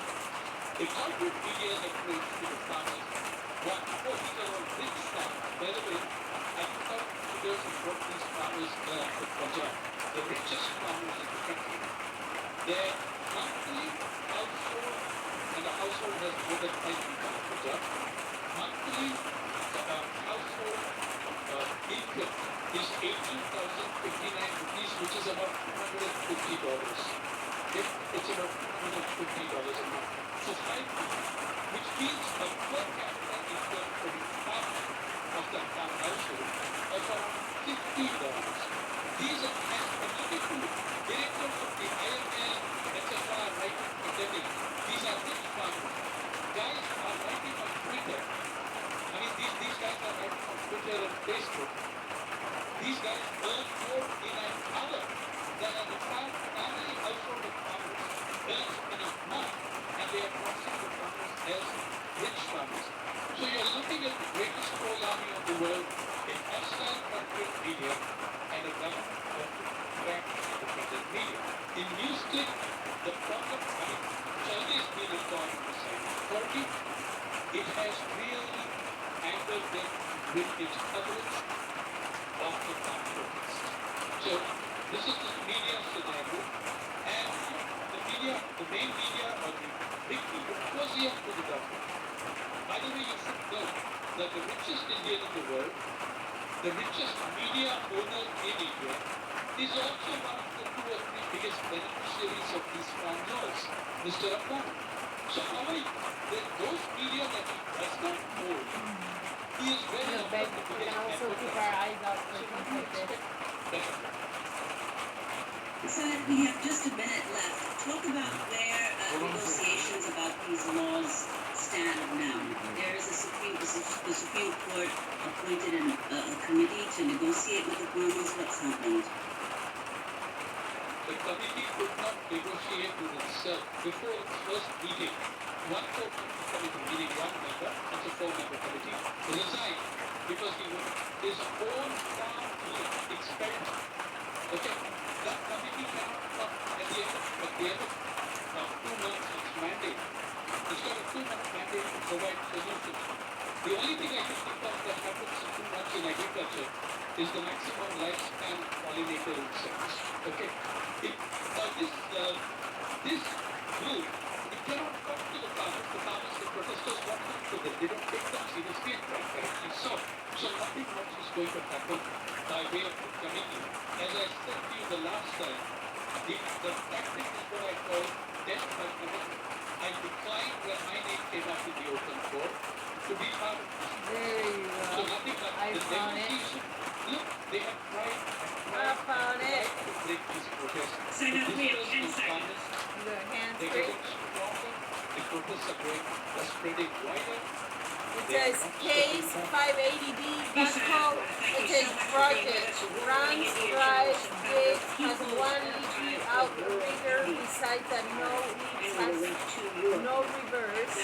Runs, moves strong forward, through all gears, ignition is broken. Starts by jumping relay. It's from day 3 of Donald Trump's impeachment trial. Russian opposition leader Alexei Navalny is back in court again today, this time for what he said about a war veteran. And we're in New York, where restaurants are finally starting to open to customers again. Something that we've lost is that excitement and energy you felt when you walked into a restaurant that had guests in it eating and drinking and dining. It's fun. More on that to come, plus the latest from the Australian Open tennis. All the sport with James Gray coming up, and we'll round up the latest world news first.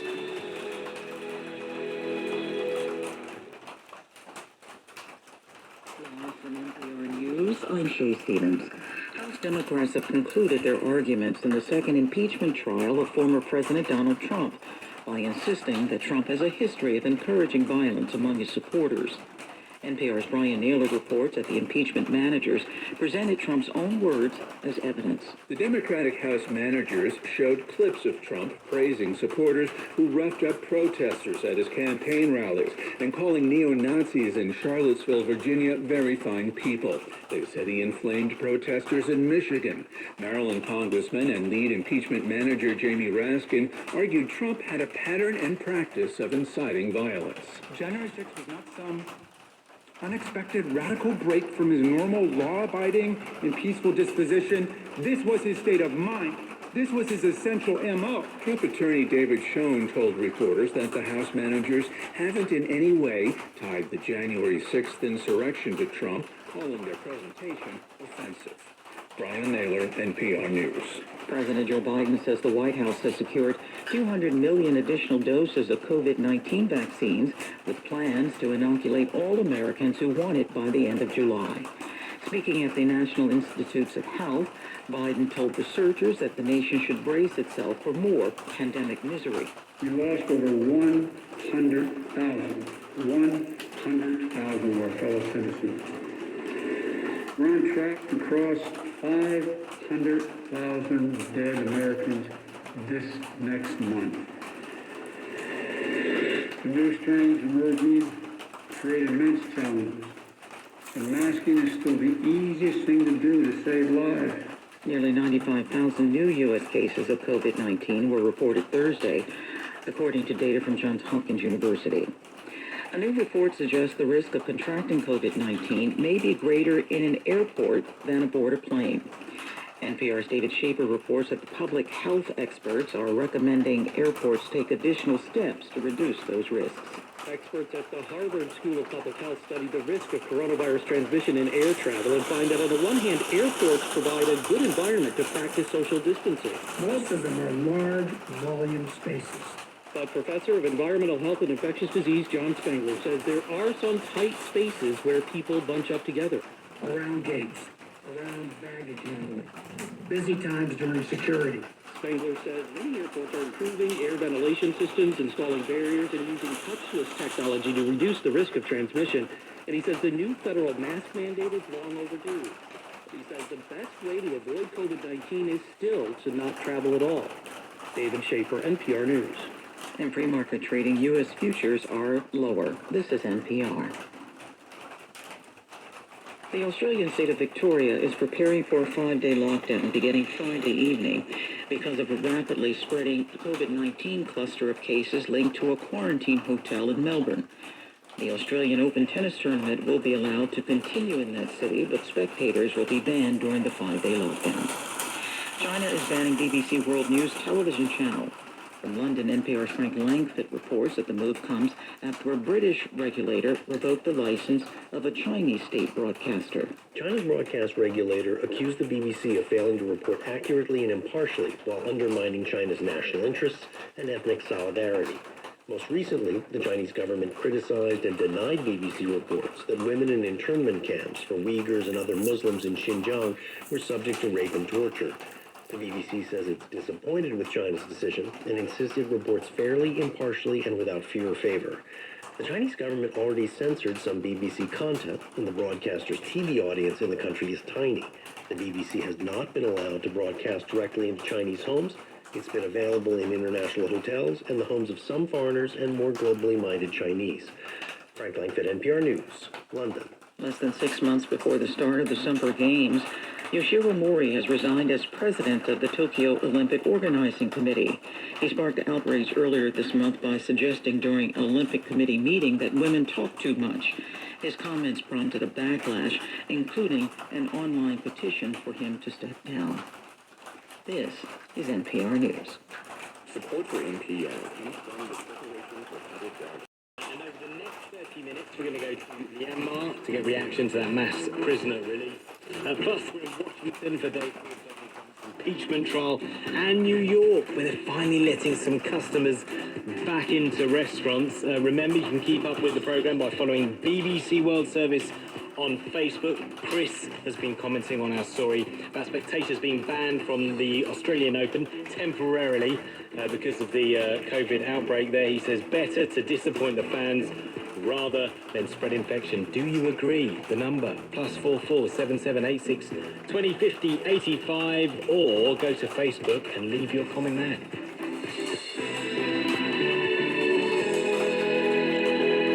Start in Myanmar, where the country's military has announced an amnesty for more than 23,000 prisoners who were jailed by the previously democratically elected government. The military says it's for humanitarian reasons. Now it's common that thousands of prisoners are released by the government in the country. Once in a while, we're going to speak to a student activist, Taysar San, who is in Mandalay. Taysar, thank you so much for joining us here on Newsday. How concerned are you about the release of these prisoners? Yes, in Myanmar, so there is such a tradition. So when new government come up, they release some prisoner. But we, the people, have very bad precedent.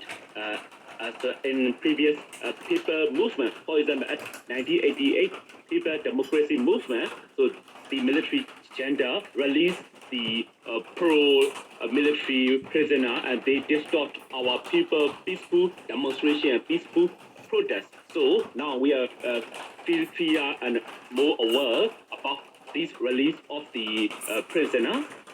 So do you believe that these prisoners may well being released now, basically to disrupt the protests that we're seeing in different parts of the country?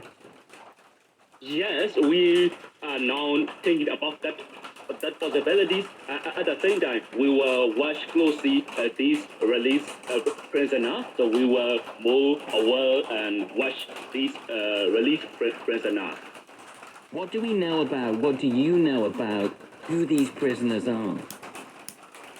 No, as much as we know, these prisoners are most are the criminals for the drug user or other criminals, as far as we know. And so you... There are also some political prisoners, some political prisoners. So when the government says this is for humanitarian reasons, you and many of the others who are out protesting and who have been out protesting, you don't believe that at all? Yes, so we were aware closely because we had very bad example precedent in the previous time. They distort our peaceful demonstration and they destroy and they make misinformation and disinformation for our peaceful protest. We spoke to you a few days ago here on Newsday. Can you give us an idea now of how strong the feeling is against the military, how large some of the protests are that we're seeing, what we expect to see in the next few days?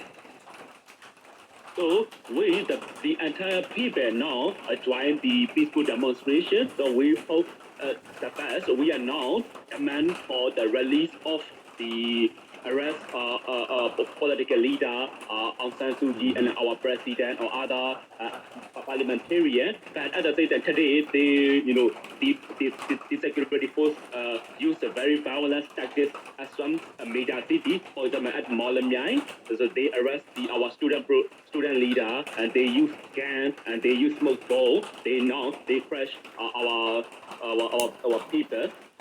You're seeing obviously increased security in many parts of the country now. Do you fear that the same fate will happen to the protests that you're involved in, that level of violence by the security forces that you described there may be used against you and others? Yes, they can use the gun or what I can know other violence method, but we, the people, will continue our peaceful demonstration with very different method and strategy. We will continue our fight for democracy, even any situation, any condition. Teza Sander, a student activist, joining us from Mandalay. Not easy to get through to people in that particular country at the moment, but we spoke to him then. He painted a vivid picture of the situation. Yeah, we'll keep you across the situation in Myanmar here on Newsday.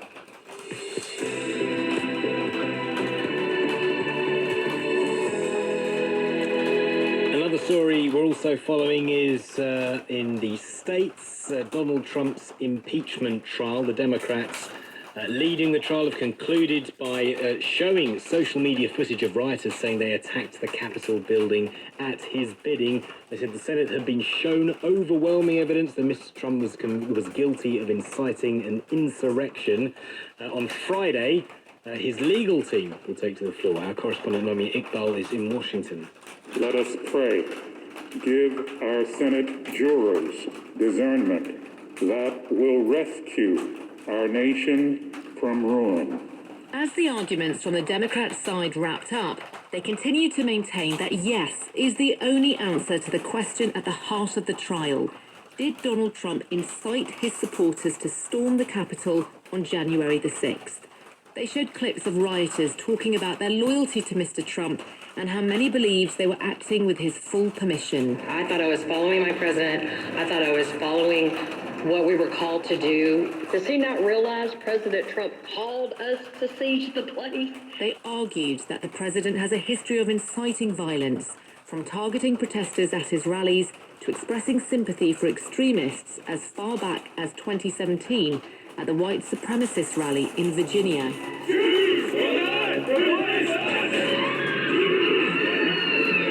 I think there's blame on both sides.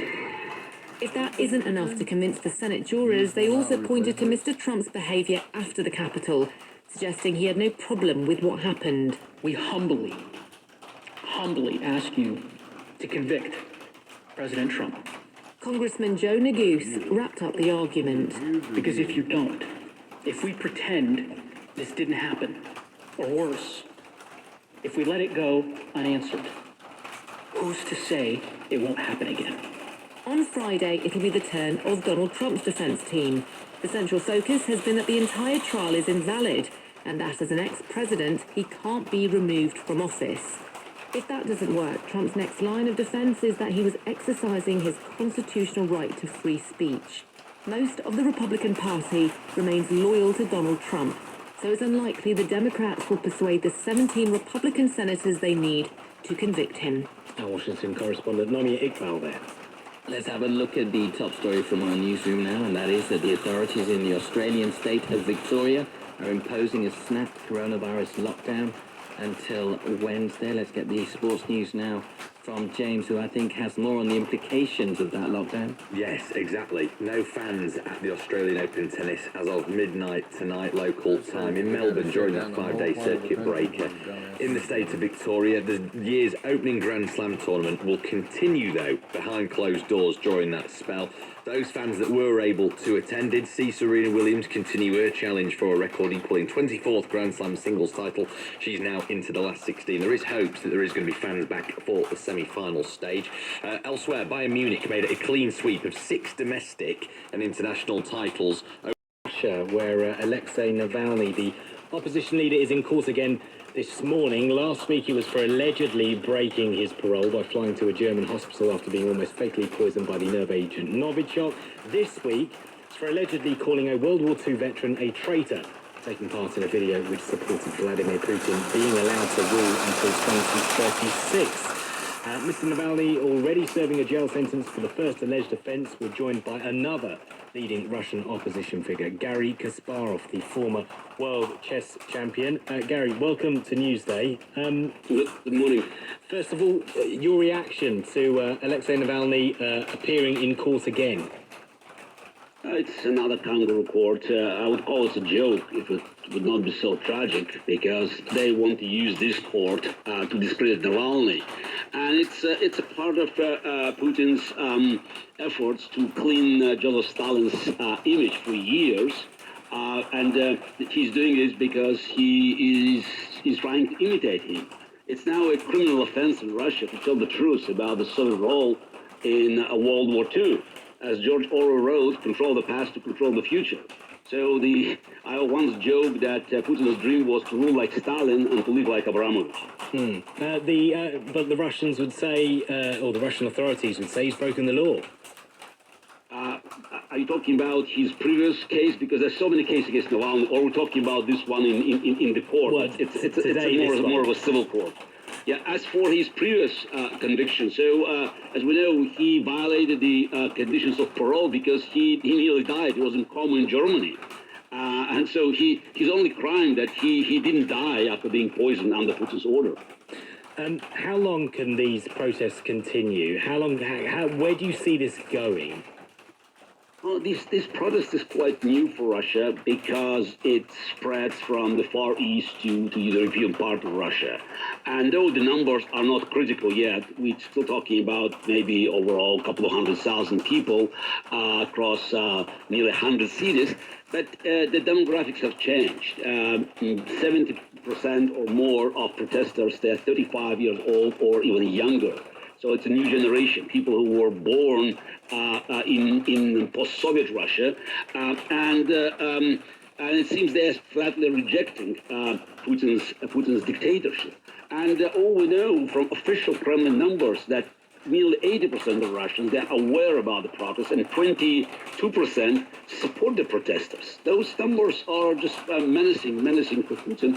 But at the end of the day, it's not enough strength of even millions of protesters to overthrow a regime that spent 20 years to build police force. And it's very important that the free world responds decisively to Putin's actions. So you think that there cannot be change unless there is intervention from outside? That even if the protests grow and grow, there isn't going to be change, can't purely come from within? But we are not asking for help. We are asking the free world to stop working with Putin and helping him to build his police force by continuing business as usual. I can remind you that the Brexit was supposed to free Britain to set its own clear foreign policy instead of trying to influence complacent Europe and its bureaucracy. Does it mean cutting its own deals with Putin and his gang? Or does it mean finally kicking them out? Do they and their families get sent back to Putin's dictatorship, or do they join the House of Lords? Boris Johnson has condemned Navalny's poisoning and his arrest. Okay, words are nice. But Putin has been ignoring these condemnations for 20 years. Now it's time to put Putin's money where Johnson's mouth is. Whereabouts, do you still live in Russia, Gary?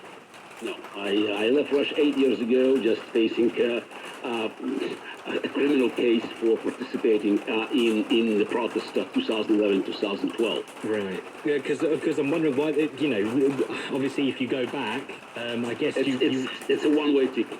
Right. We all okay. know that. Yeah. Okay. I've been saying it for years. People almost laugh, say, come on. Now Navalny tried, and it was one-way ticket. Right. And it's ticket to jail. But if you I don't think Navalny will see the daylight outside of his prison cell as long as Putin stays in power. Would it not help, though, if you were to go back, if you were arrested, would that not help to galvanise the anti-protesters movement? Oh, yeah, Navalny did it, and so it galvanized the protest, but, I don't think that's going to help him, and I hope he has enough luck to survive it, because he could play a very important role in the future of Russia. But again, Navalny is now appealing, and his wife is appealing, his allies appealing to the free world to do something, with meaningful sanctions. Because it's this now, for instance, in Germany, the situation is still the same, and there's much of Europe. They say continuing to do business with Putin, like Nord Stream 2 pipeline, will give them leverage over Russia. Of course, it's a joke. And I remember Churchill once said that Chamberlain looked at the world affairs through a municipal drain pipe. Europe looks at global affairs through a gas pipeline. And you think that Alexei Navalny is going to spend the rest of his life in jail? No, he's going to spend in jail the rest of Putin's life. And while Putin probably hopes to live long, we never know. Dictators, they look solid and invincible on Sunday, and on Monday something happens. Yeah. Really appreciate your time, Gary. Thanks for speaking to us. Thank you. Gary Kasparov there, another leading Russian opposition figure, former world chess champion, speaking to us here on Newsday. Yeah, fascinating to hear from him. Let us get some business news now. Time to speak to Andrew Wood, who's at his business desk in... So, still trying to figure out the other controller. Hooked it up, disconnected some of the wires. I think oxidation on the speaker wires causing an issue. I'm only getting like 2 amps. This guy moved outside on external, pulling 4 amps. With 4 amps off the load. See what happens. I got the big freezer hooked to the Jupiter. See what happens when that kicks on. That much light.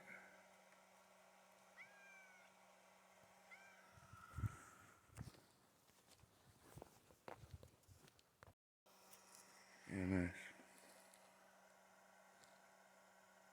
5.5 amps since this morning. I made 12.8 amps. And it's only used 4.7. I've done 8 amps over what is used.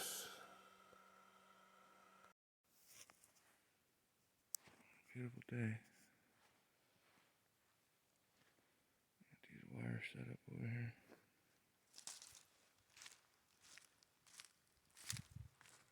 Beautiful.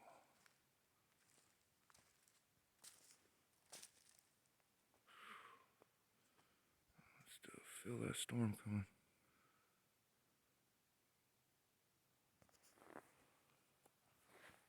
These guys up.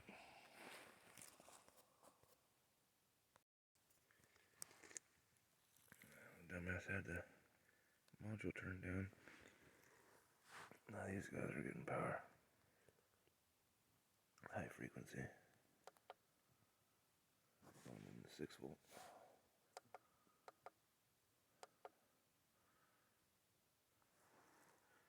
Get them set up where they got a good angle. Get those trees out the way they're not on shade.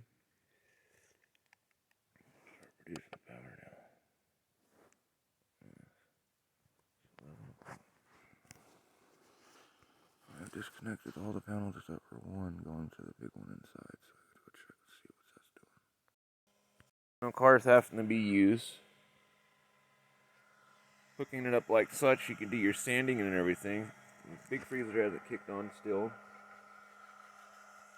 Like I was saying, we're getting 12 amps out of the solar panels, and the load is only 5, so it's taking in more than what it needs.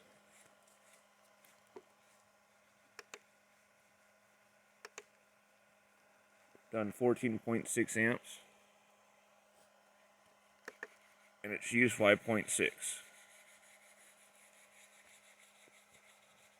Nice. Like I said, I changed the module on the high frequency so that's putting power into the 6-volt, which is tied in, like this is tied in, like that one. Now I gotta go mess with the guy inside and see what's up if it's reading the one panel, and then go from one panel back up to 6. So one panel hooked to this, it's supposed to be 300 watts, and I have the 6-volt, 175 and 125. It's there. 175 where it is at. 6-volt. All tied together. But I just grabbed this 35 amp hour. When I have it just plugged on there, the amperage goes up to what is feeding to it. Otherwise, when I put the other, because it's seeing it's full, it doesn't get that much power. And it's hooked to a 300 watt panel, 5.7. I don't get it. They're only supposed to give out 48 volts, but as you see, it's giving out 74. That was the whole issue why we went through all those different panels, solar controllers and shit. Trying to figure these guys out. Awkward, amorphous ones that I've not come across before.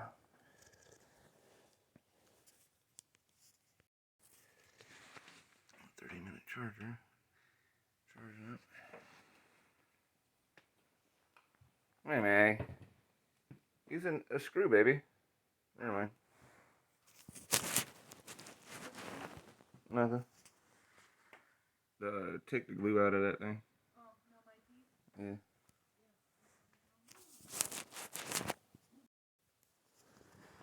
Just hooked the monocrystalline we got for free. When I first bought the property, someone had put on the side of the road 2 of them, but someone stole the other one from in front of the house. So I'm gonna go check and see if this registers on that thing. Because for some reason,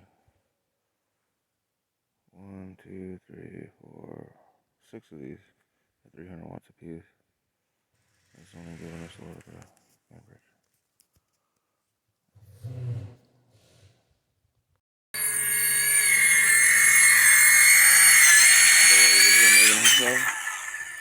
Compost box. Check that out. Paper thin. Adjustment. Yeah, I just needed to get this thing for the lid to fit. Yeah, because you know, this is custom. So I'm messing with this guy, trying to figure it out. I put the Jupiter and the mini battery on the low side and kicked it on to get this guy going. And it went from just giving us 1 or 2 amps to 7. I'm trying to figure this out all day. Yeah.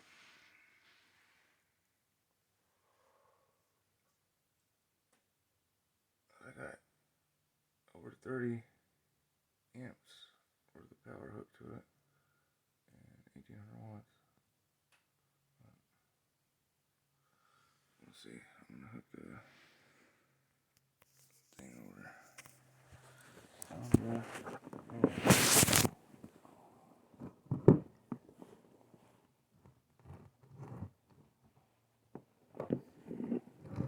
It compensates for what's being taken, like the little small green guy outside.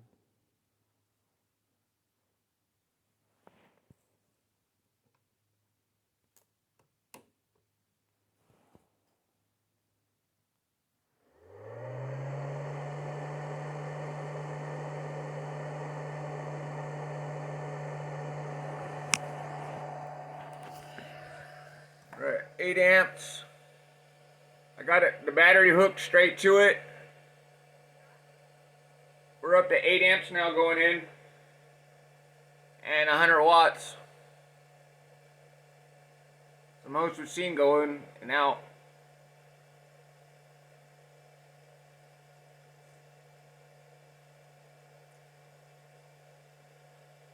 It's still not one panel.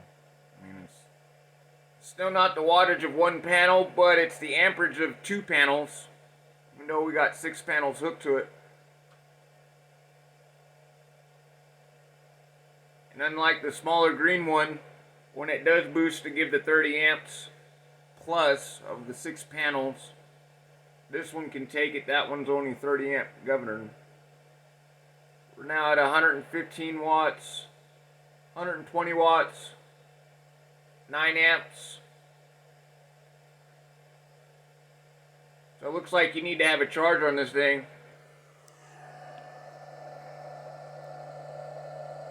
Now the charge from this, the amp draw from the Jupiter, or I should say from this, the other day, because it was jumping, it was showing like 20 amps on that other thing. This guy doesn't show the amp draw, unfortunately.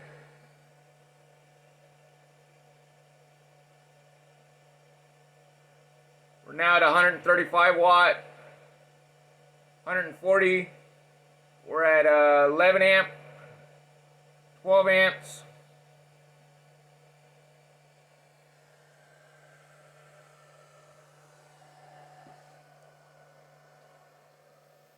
Ooh, I'll be able to run this guy.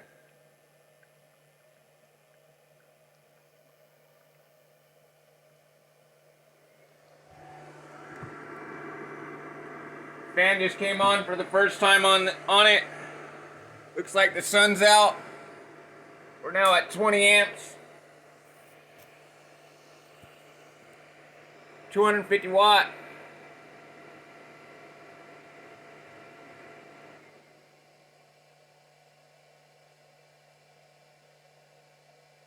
$15 amps.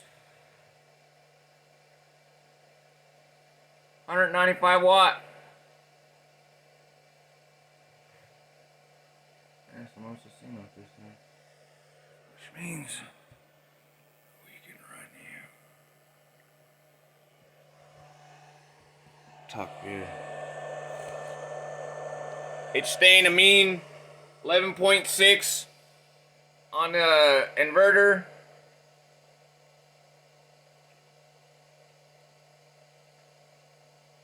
Volts still halfway, or 54 volts.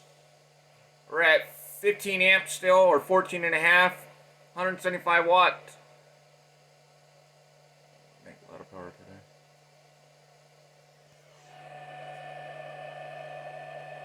Means we can run the big freezer.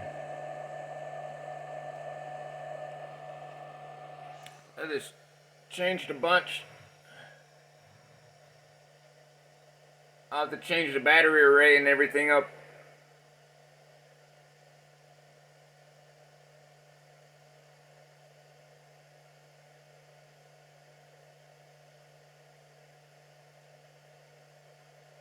We're staying steady at 14 and a half amps. We're at 175 watts.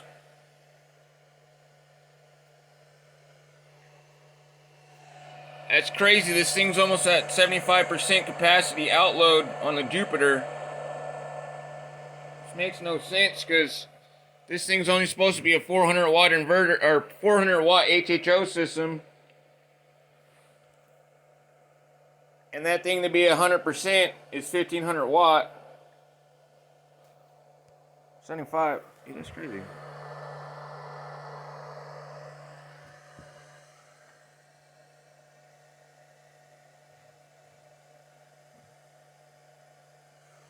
Kicked it off. I just turned it off.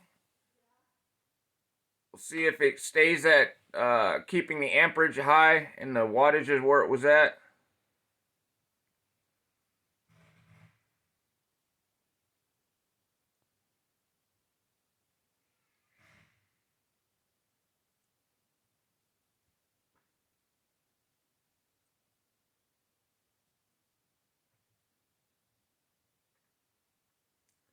seems to be doing such. We're still at like 11 amps, 11 and a half amps, 157 watts. Dropping 10 amps. Can't really tell if it's because of the clouds in front of the tree or what's going on.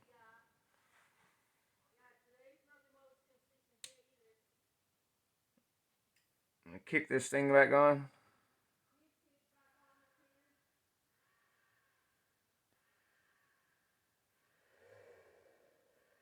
I'm turning back on the Jupiter.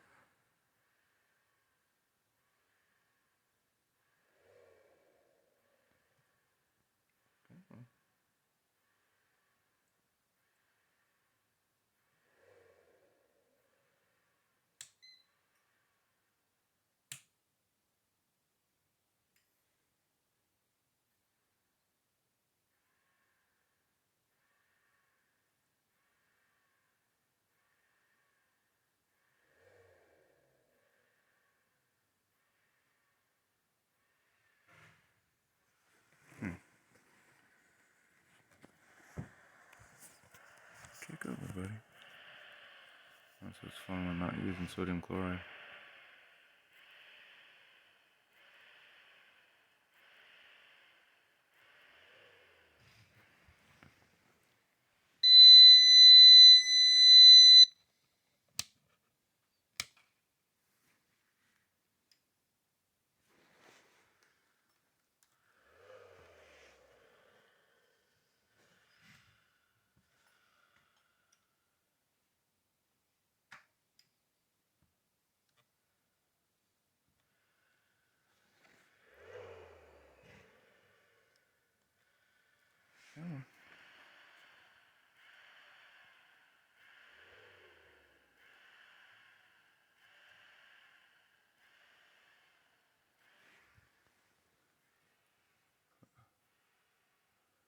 Still at 7 amps, 103 watts.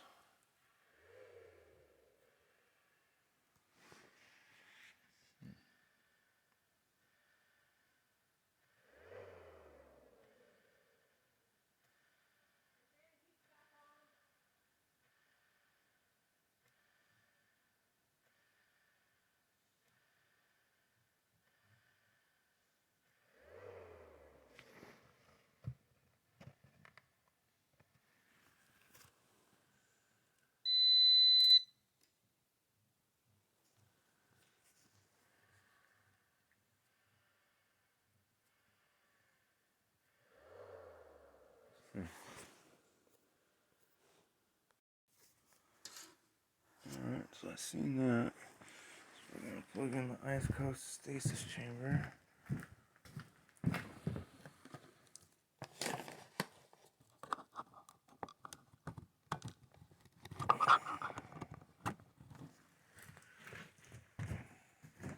Plug it in on max.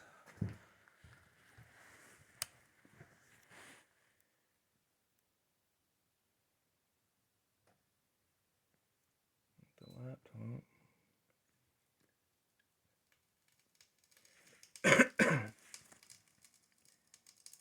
See what it uses. Because it's crazy.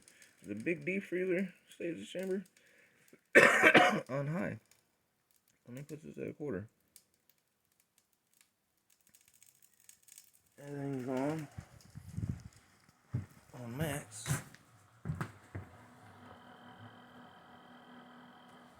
That's the laptop.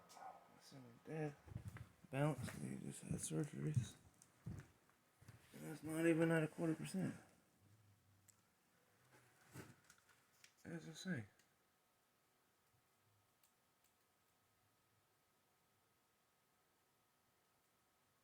Wow.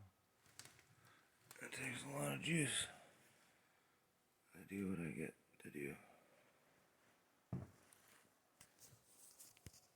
That's insane, Maria. I can't get my thing to kick over because it uses so much juice. Insanely enough. And I'm not using that one, baby. Maria, I'm not using that. I'm using this inside.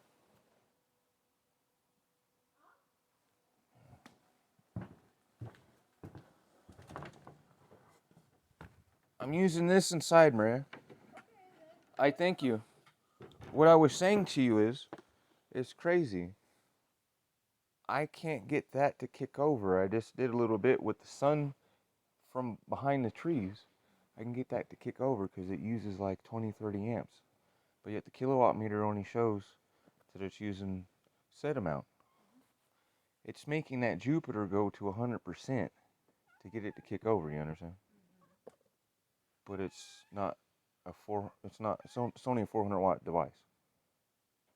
It's a 1500 watt device. Do you understand? I have the laptop in the IceCo right now, which is on max. On the Jupiter, it's not even making the thing go up to a quarter. When the deep freezer, the big freezer is on max, and it's at a quarter. Do you understand? The other day when I made that little glass piece for the hour that I ran the inverter, the 400 watt, hooked to the car, it used a quarter tank of gas. Do you understand? Otherwise, you can run a car for like 9, 10 hours, and it used like that much gas. That's why I'm puzzled the other day where it was reading on that readout. It was showing 20, 30 amps. Or 15 and 9 amps on the small green one. Or with the red 400 watt. When I plugged in the Jupiter to it, it was jumping up to 300 and so forth. That's why I went outside and disconnected one of the panels because 6 of them together is over 30 amps. But went and plugged in these guys onto the MC4 cable because it can take that wire or that amperage, and I'm like, but so it looks like the same kind of issue it does with the one inside, to where instead of being on the load side, take it from the battery, because when I did put that on there like such, it started giving 20 amps and almost 200 watts. Well, from 80 to 200 or 70 something to 200. I've only been seeing 20 and 30 watts. Oh. That's on that one. This one was doing 70. So I was like, ah. So it's one of those grab it to activate it to put it into the battery, I guess, because it's not putting it in there. Unless you do. Like this guy is 62 watts. We've done 34 amps. The inverters use 22 amps today. We're 12 amps above what we've used. But yet, the one inside I'm gonna go figure out now. So I was frustrated. I was like switching from monocrystalline to the poly, so on and so forth. Now I gotta figure out what's up with the high frequencies. The high frequencies never give me any issue. Or usually just unroll it, hook it up, like I've on with all the solar, but for some reason I'm not getting that right now. That little monkey on my back that you threw into my mind is fucking with me, where the vortex here is just like, no dude, you're giving too much thought. Giving too much thought, buddy. Too much potentiation. We're gonna make that not work. Something simple. Gonna take you forever. Ah.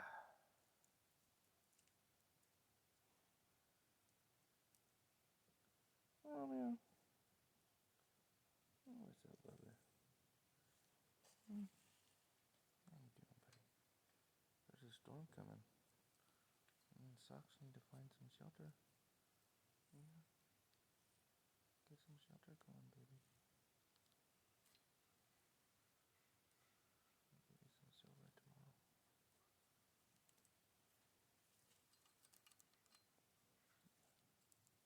Keep you healthy. No, don't climb on. You keep the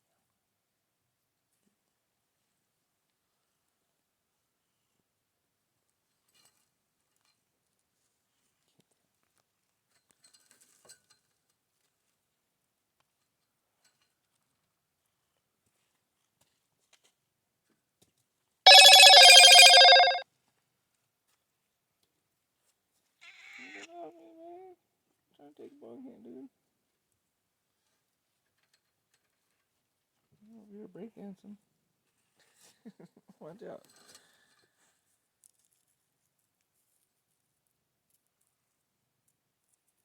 Romeo.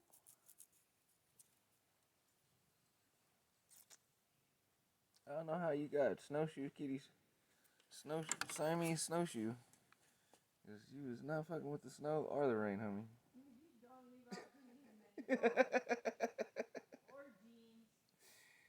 He was not fucking with the water, dude. He is not fucking with that snow. How you get? How'd you get that name? Don't show it, Romeo. How'd your breed get that name, huh? You got the Fu Manchu. You look cool as shit. You got the, like, dragon Siamese / like dragon head weird fur coming out your ear curly.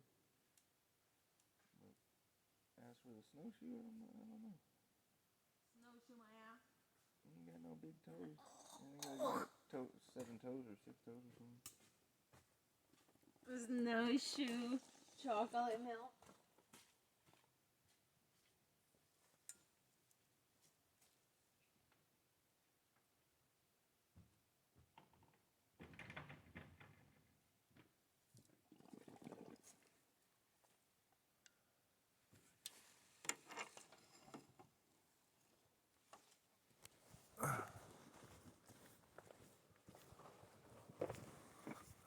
Ice code's been on for this long. Put a kilowatt meter on this thing. So stupid. Kilowatt meter.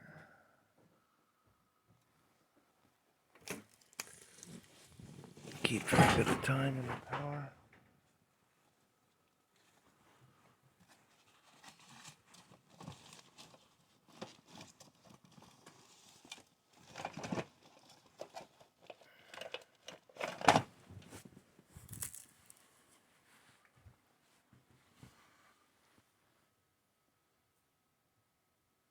Yeah, because this thing hasn't gone beep. Power level hasn't dropped down on the battery. It's actually gone up. It's given us 6.5 amps, 83 watts at 51 volts. It's making more power than the smaller one is, compensating with no sunlight. Thick clouds over the panels. Huh. This thing still isn't reading nothing.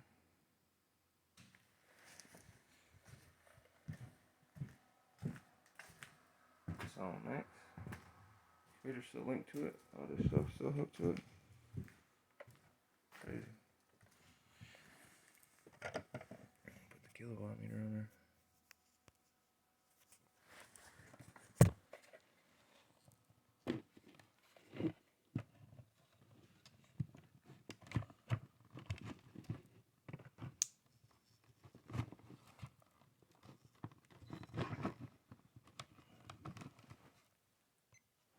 Kilowatt meter on there.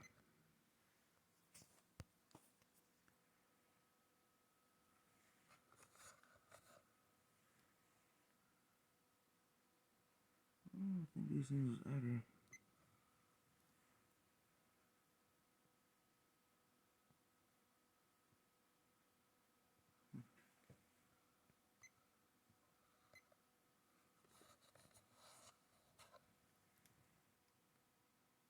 Let's see.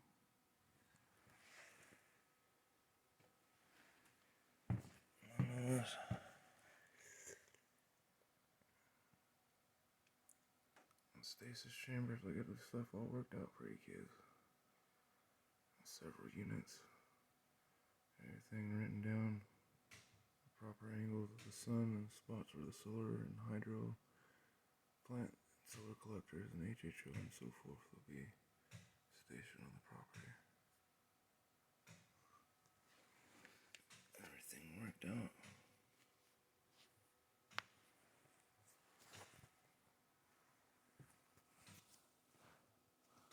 Organic bio batteries and so forth.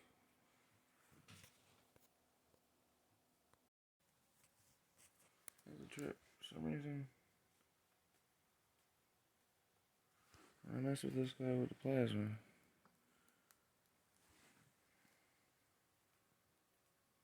Oh, for the first time it's registering a quarter. Huh. Our watts went up, and amps went up tremendously. This thing's only used 0.2 kilowatt on this side. I've been on for half an hour.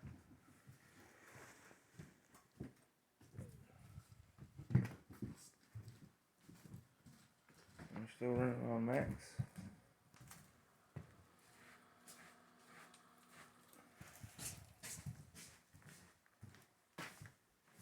Crazy.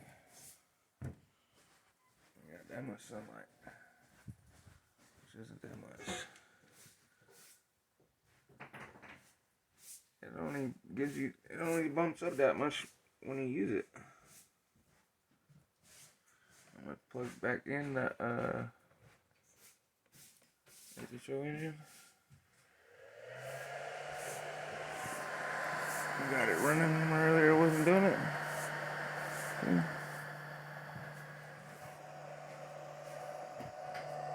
75%.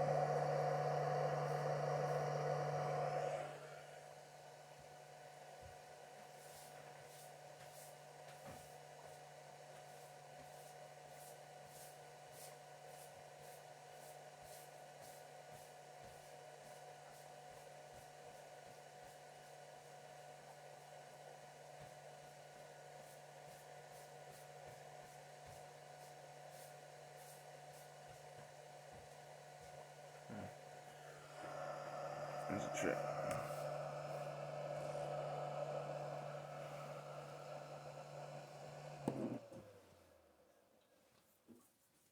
I want this charged because I'm going to use this.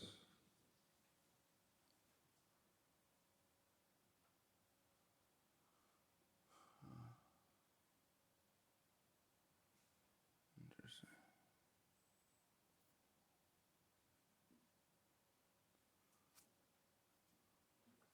So these little guys will be separated out. Plasma to there, plasma to there. Silver plasma reactor there. Jumbo bark, everybody. Look at the deep freezer's running. So, ice cold, deep freezer, stasis chamber outside.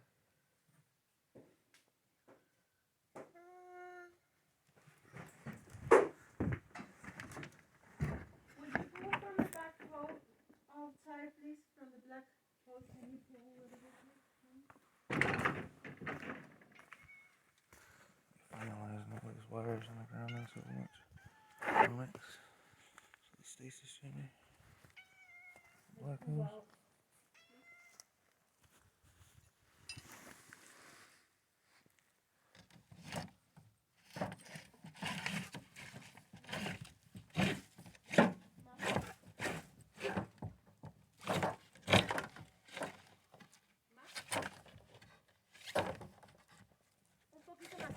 Okay, that's perfect. Make sure it's not pink. Thank you. Thank you, guys.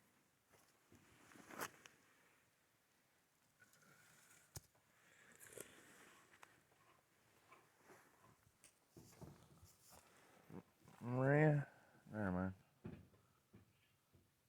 You need the water thing up higher, but if you have a pump to it, then what you're trying to do will work.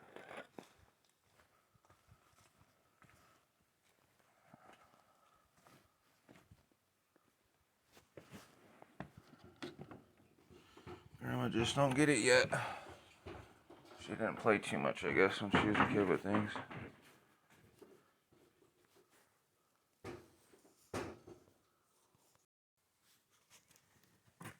Deep freezer zone, drawn up amp constant, 73 watts, 25%. Working. Fine tuning everything. Panel just still supplementing. So right now, basically, with a killer putting back what that guy's using. So both stasis chambers can be ran on these, but I'm gonna get a secondary, 2 more ones. Run each, and one in case one goes down. A couple more of these, and 400 watts. And 1500 feet in, so you can wire all this up properly. Move the batteries around.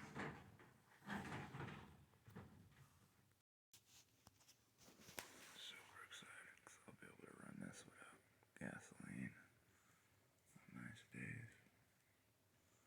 Get back to farming. Plasma crystals.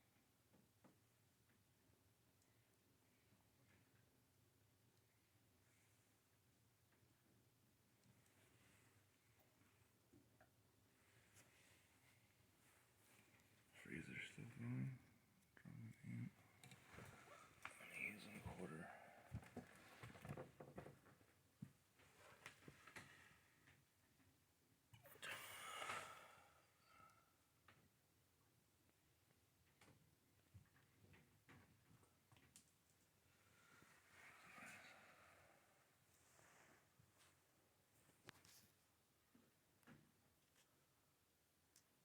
Go down and send up some videos real quick. Figured out some stuff now. Looking at some things. Beautiful day. Got that wrecked. Cracking. Making space. Finalizing some things just about. Still in rough draft, but moving to 6 volts. 1.6 kilowatt, 235. Titan series. Rather has one battery. Still looking for those B-Locks where I can use each one as a single step-up buck-up module, which just don't work right now. Alright. I'm all over here. Now to wire them. Parallel series. Back up. Shorten. I had these way over there, like over 100 feet away from the controller. So forth. So, hook it up to this guy. Take the other batteries. Hook them over to the other thing. And the high frequency and so forth.